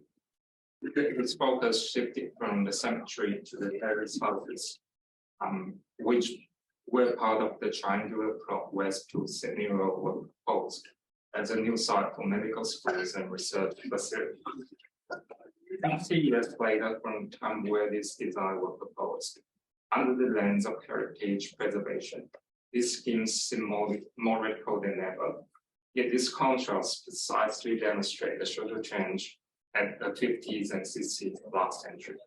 It foreshadows the rise of new urbanism, slowly gaining attention after Jane Jacobs' condemnation of modern urbanism in the 60s. So shifting focus from an urban scale to an architectural scale. Some projects also held this kind of progressive attitude toward modernism, similar to the previous 2 projects. Yet at the same time, they are less aggressive and still attempt to negotiate the suburb's historical values. In contrast to the existing terrace houses typology and its typical internal configuration, Brown's design aims to respond to the modernist need of daily living, exhibiting certain level of flexibility in the use of spaces. The intricacy and irregularity in this plan drawing distinguish this design from its neighboring houses. The internal space is divided into 3 parts, and both its front and back entries are activated. Responding to the brief of designing the house for both political and residential purposes, this division enables its functional needs, but also guarantee certain level of privacy for the household. Another big difference is the location of the open space. Different from allocating the back of the yard of the lot as a backyard. This design instead incorporates a courtyard at the middle of the building nest. In other words, this void becomes a device to connect level difference, yet separating different architectural functions. And I realized this design actually somehow linked to the David Saunders house, that kind of similar design in terms of that open space as discussed in previous session. However, looking at the elevation and perspective drawings, Brown seems to try to make its external design sympathetic to the context. From the street view, the building aligns with the existing setback distance, and its volume has been divided into 3 sections, whose roof lines continue the gradual increase from left to right side. The window profiles are also similar to the terrace house counterpart, and this representational method of using a collage also helps visualize its outcome in relation to its immediate context. And people with no architectural training can immediately see this project. The last several projects has held a progressive viewpoint in the discourse. However, some neutral standpoint can also be observed from this collection. So in the subject design part 1 in 96, the subject description seems agnostic in its attitude toward the ornamentation of terrace houses, especially in relation to ironworks. And the details of that appreciation of ironworks is also mentioned in early morning session. So in spite of this debate on the necessity of ornamentation in modernism, this assignment brief argues that they are still important because one can find such a great divide. Therefore, This drawing exercise is not only a way of practicing students' representational skills in their architectural training, but also as a means of learning appreciation to the built environment. And the last project I would like to discuss in this is interesting assignment of making a kite and a flight on Royal Park as instructed by Hugh O'Neill in 1964. So as we discuss about Parkville, it is to some extent synonymous to the University of Melbourne. The university and the suburb has such a strong connection that they influence and shape each other over time. So this project clearly illustrates this layer of relationship, where the proximity of the park and the terrace houses provide convenience for both teaching and learning, and students are therefore encouraged to explore the nearby environments. Apart from documenting this close interaction with Parkville and the use of the suburb as a pedagogical tool, these real photographs at today's time offer invaluable visual tools for the study of the suburb history. Its accidental documentation of terrace houses and skylines helps us to better understand how this architectural typology has been occupied and altered in different periods, which you can see from the first photograph. And therefore facilitating better understanding of the significance of cultural heritage and its preservation, and how we appreciate the suburb's rich history, especially after it's been declared as the first historic area in Melbourne. I will now pass the presentation to Nolan. Eric and Kerry talked about historic collections. I thought I would do this presentation on what we have currently. And when I looked through our collection, one record I can find that deals with Parkville appears in a book that Darren Groves compiled from his subject, where in his subject he looks at the unglorified structures, so I can interrogate some with the students. So in this particular year, they're looking at public toilets. And the students, two students who both did the Melbourne Zoo toilets, and they're actually really interesting interrogations because they analyse the design as a component of nature. So the way they look at it is quite interesting. But for me, it's very problematic because this is the record of the students' engagement with Parkville in contemporary times. This is it. But I know it's not really actually indicative of depth and breadth of the faculty's engagement with Parkville over recent years. So really, it's a bit of an opening as to what's missing in the collection, and we're missing an awful lot. It's my belief that for the architectural and planning faculty library, our future positioning will be based on our ability to collect our own histories. So for the last 10 years, I've actually been trying to collect student work, but because I can't get the IP sorted, I can't get the workflow sorted, I can't get the university systems to all come together to actually collect it in some kind of way, we've failed. But I'm ever the optimist. 2023 may happen. We've got new systems coming in, and I think we've almost paved a lot of the thinking behind to actually start collecting some kind of way. But that's where I wanted to finish on the exhibition downstairs, because Eric's put together. I do think it's worthwhile having it all. It brings together a whole load of different materials from our collections around Parkville. It's a bit more than I thought. That's it. We'd like to save questions for the end. So thank you very much for that presentation. Now we've got Dr. Ievers presenting about international house.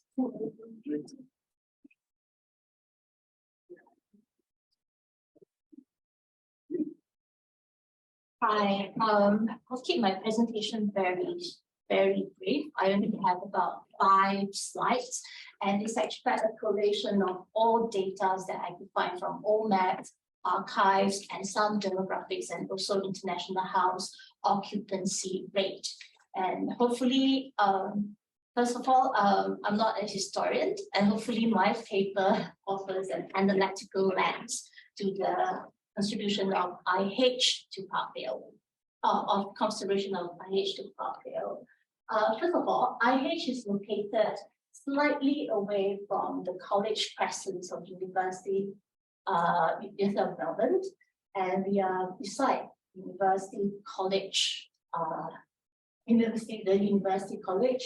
sandwiched in between Princess Park and Royal Park. And it is in HO4 listed, HO4 category of design and development, but it is not heritage listed.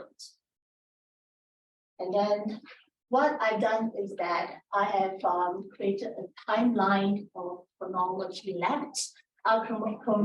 maps with the events and policies that happened throughout 1853, which is the formation of this university until today. And what I found is that IH has, though IH is not, IH is short for International House, it's not heritage listed, but it retains some historical buildings that has stories of the past, especially during the World War II, during the World Wars, World War I and II, or prior to that, which is the formation of white Australian policy. And what I found is that the Grey Court, which is this building, is still standing today. It has been converted into the nurses' quarters during the World Wars, and eventually that camp turned into a slum. And the slum was cleared in 1956, which is the year before IH opened. And IH started with a modern building or modernist building, possibly, but though 1956 is the era of international style, but then again, the language of the building itself is modern. And I argue that it defined the modern era for Parkville. And I will go on a bit more. And this is a collation of all the buildings that still stands in IH. As you can see in the bracket that has been highlighted black, these are the older buildings. Again, they are not heritage listed, but they are historically significant. One example would be Hilda Stevenson House, which was Hilda Stevenson House, which was a cottage set up by a stained glass Scottish merchant. And inside there are extremely intricate pieces of work that is extremely expensive to maintain. And Melbourne University bought it over via IH to maintain the house. Because I think the house was sold to the Victorian Children Association, who was thinking about knocking the building down because of the maintenance cost. And second to that, the Grey Court, which is what I've mentioned, it was converted to student residence after nurses' quarter. In fact, Grey Court was initially built in 1881 as a community college called Carlton College. Therefore, Grey Courts have gone through a lot of transition, I would say. And another building which is kind of unknown and is not in the archive is this particular building, which was known as Ida Shap's Wing. But it was once the National Science of Australia Centre before it was turned into Clooney Ross building, and eventually now it's known as George Hicks. For the modern buildings, you can see. For the modern buildings, I hope, because it's not done in the chronology manner, which I will explain later in the chronology manner. I'm out of space which in fact put in the photos, is that it started with Clooney's, which is a modern building, all the way to Walden's, which is also another modernist kind of architectural language, before Shapps came along, which was kind of a circular but not quite, but Shapps is possibly closer to international style, or I would say postmodernism, and before eventually going to structuralism, which is George Hicks. And all of the modern languages give a very neutral platform for international students, and for students in International House to live together,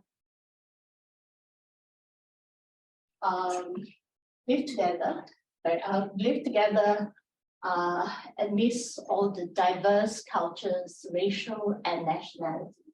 And from there, you can see that each and every each and every buildings were built at different time, commemorate different kind of activism or fundraising activities that IH kind of started from, IH kind of started because IH was initially started by 3 international students who had difficulties finding accommodation when they started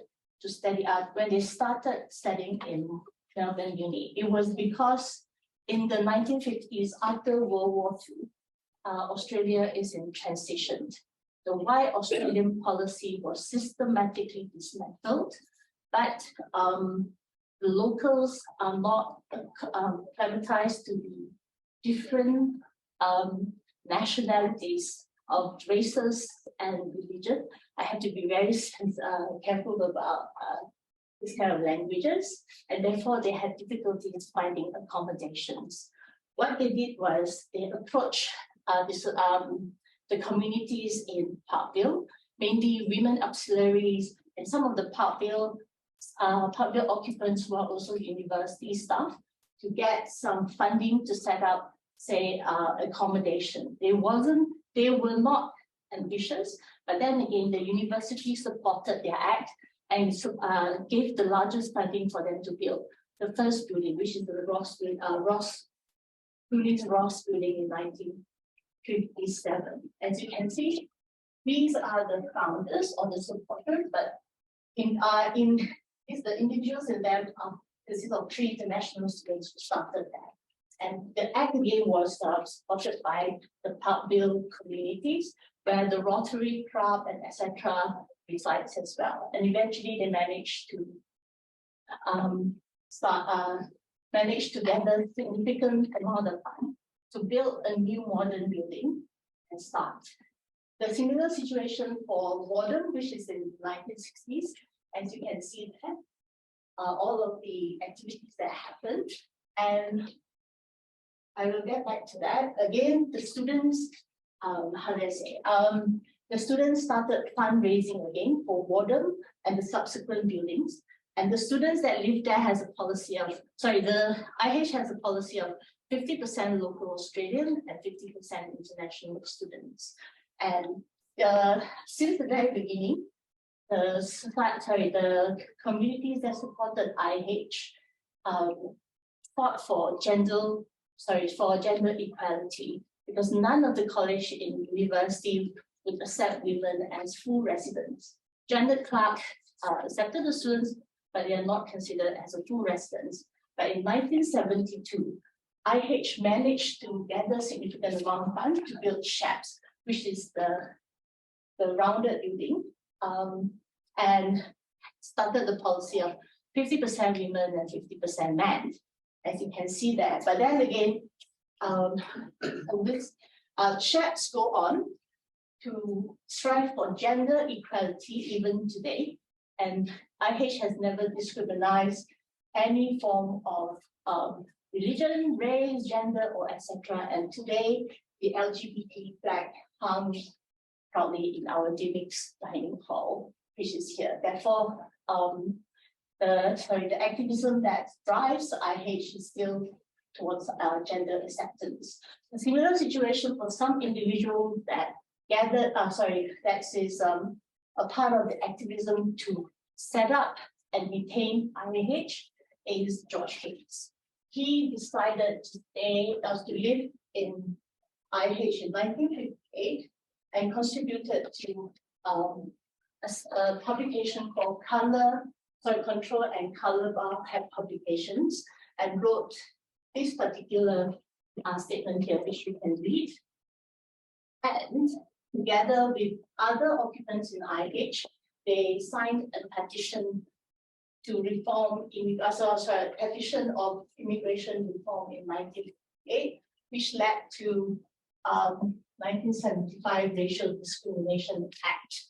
Again, he went on to study in LSE. After that, he worked in the Philippines. He published another paper on trace and growth of the Philippines in Southeast Asia. And the same for 1995, The Comfort Women, which addresses the Japanese women sent to Southeast Asia during the World War II. His activism is beyond the shores of Australia, extend towards Southeast Asia as what the 1951 Colombo Plan has envisioned. And I would say, I think he probably signifies the best of what IH has produced, which they considered it as an experiment to allow to allow Australian locals and international students to live together. And in 2016, he came back and donated a large sum of money to build George Hicks Building today. And the same for the building in 2006, which was another fundraised activity. They built the founders to commemorate individuals that had set up IH. I hope the timeline is not too messy, that it's very okay. Next slide is probably a little bit boring for historians, is that I tried to collate the IH occupancy data, which is extremely patchy, with demographics data of Parkville and Australia. And what I found is that for Parkville, there's only 2001, 2011, 2016, 2021. But then again, the policy of 50% women and 50% men reflected pretty well in this graph at Parkville level. Unfortunately, I don't think I can relate that to Australia. And okay, and some of the earlier dwellers of IH, will not rest. They come from countries where Australia do not have residents from there. Say, for example, from Thailand. In 1951, there's one occupant from Thailand. When Victoria and Australia do not have any residents who originate from Thailand until 1961. But then again, IH has consistently housed them from 1957 to 1961. The similar situation for, oh sorry, I can't see that.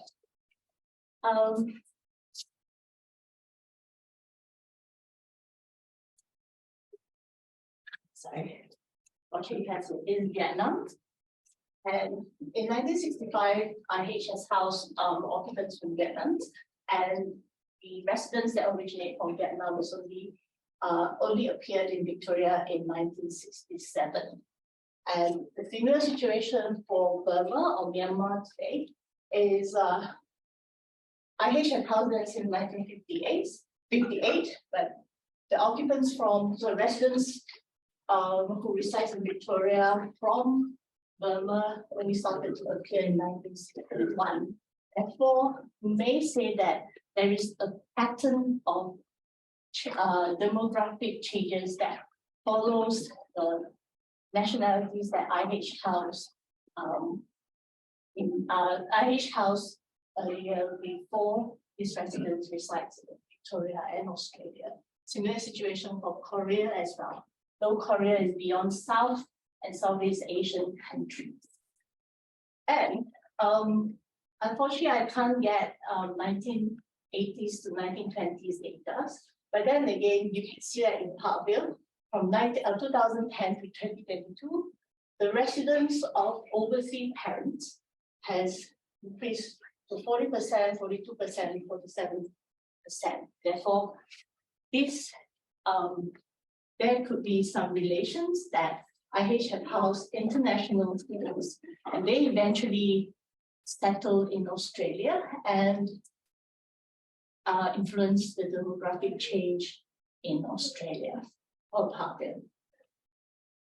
And arguably, or my argument is that IH contributed to changing perceptions at the grassroots level from students to the Parkville community and shaped modern Australia. Thank you. Perhaps, Eric, the student designs that terrace house. Who was the author? John Rice. John, Right. no, the terrace house. That also doing the Okay, Tony Bryant. Tony Bryant. Right. Don't know.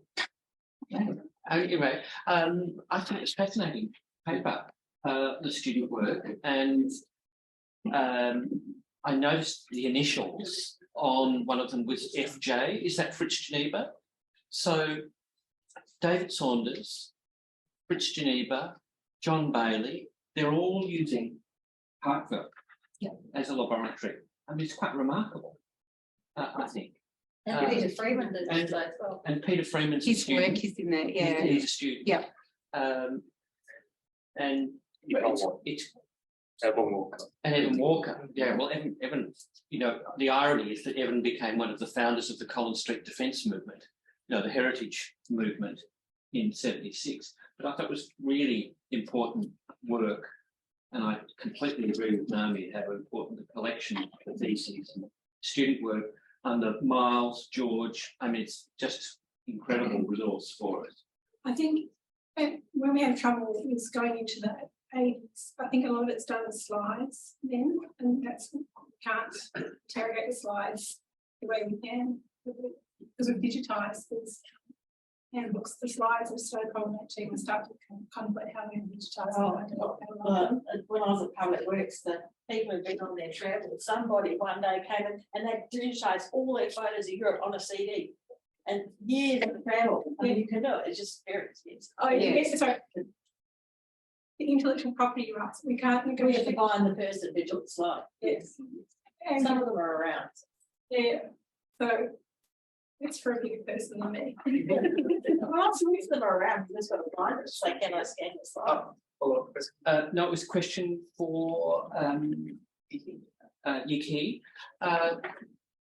With International House, there's an International House in almost every Australian university. We are the first one. Yeah, but is there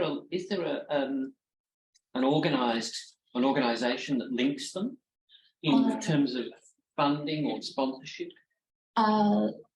For IH in Melbourne Uni, we are owned by Melbourne University. We're affiliated to the International House globally, but there isn't any shadow funding or etc. And then my question was, with International House globally, was that an American initiative? Yes. Cold War one? Yes. That's where the argument is that instead of the modern building, maybe it's an international style building, which was set up by the Americans. But I argue that it's a modern building. Sure. But there was another group of students too, because I remember in Victoria, New Zealand, there were people who'd grown up in the Pacific and they came back to, like a girl whose daughter was the Vice Chancellor of Fiji. She came back to New Zealand. She's born in Wellington, but she came back by herself. So she was living in one of these university hostels because she had no family in. So a lot of the students who were coming, they came with no family. So International House was, these organisations were set up so you could have the food, you could have support, you could meet other people who were, you know, knew what you're talking about. So it was really interesting to have to come into a network that was already there. Yes, I think all Melbourne University colleges do house other international students as well. It's just that we are the first to recognize women as a full residents. We are also the first one to take in more Colombo Plan scholars. Yeah. I think we had a question here. Yeah, thank you so much. That was a really fascinating presentation. And I was just thinking, reading the testimony that you cited at the end from one of the former students, and wondering whether you know if there's any kind of oral history that's been done with that first generation. Oh, you mean IHs. George Hicks? Are you Sorry? referring to George Hicks? Yes, I can't remember the name.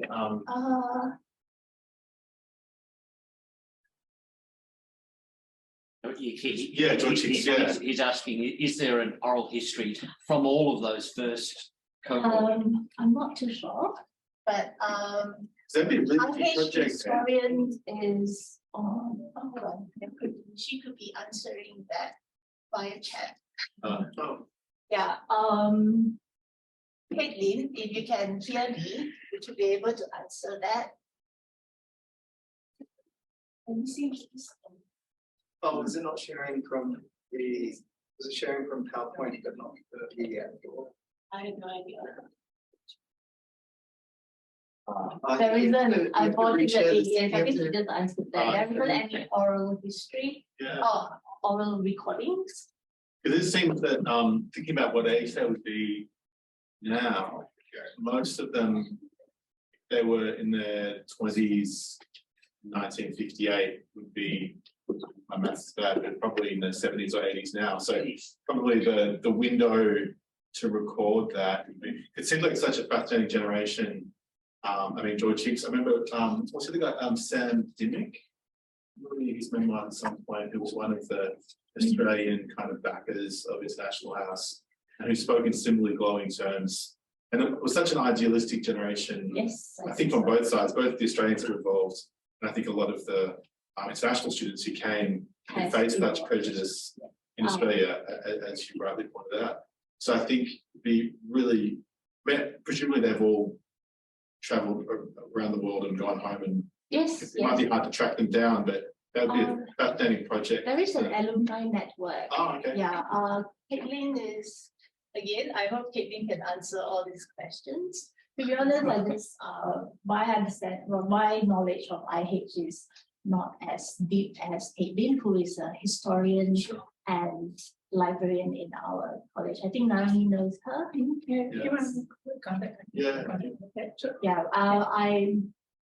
I can forward some contact to you if you're interested. Sorry about that. Here's just a comment too.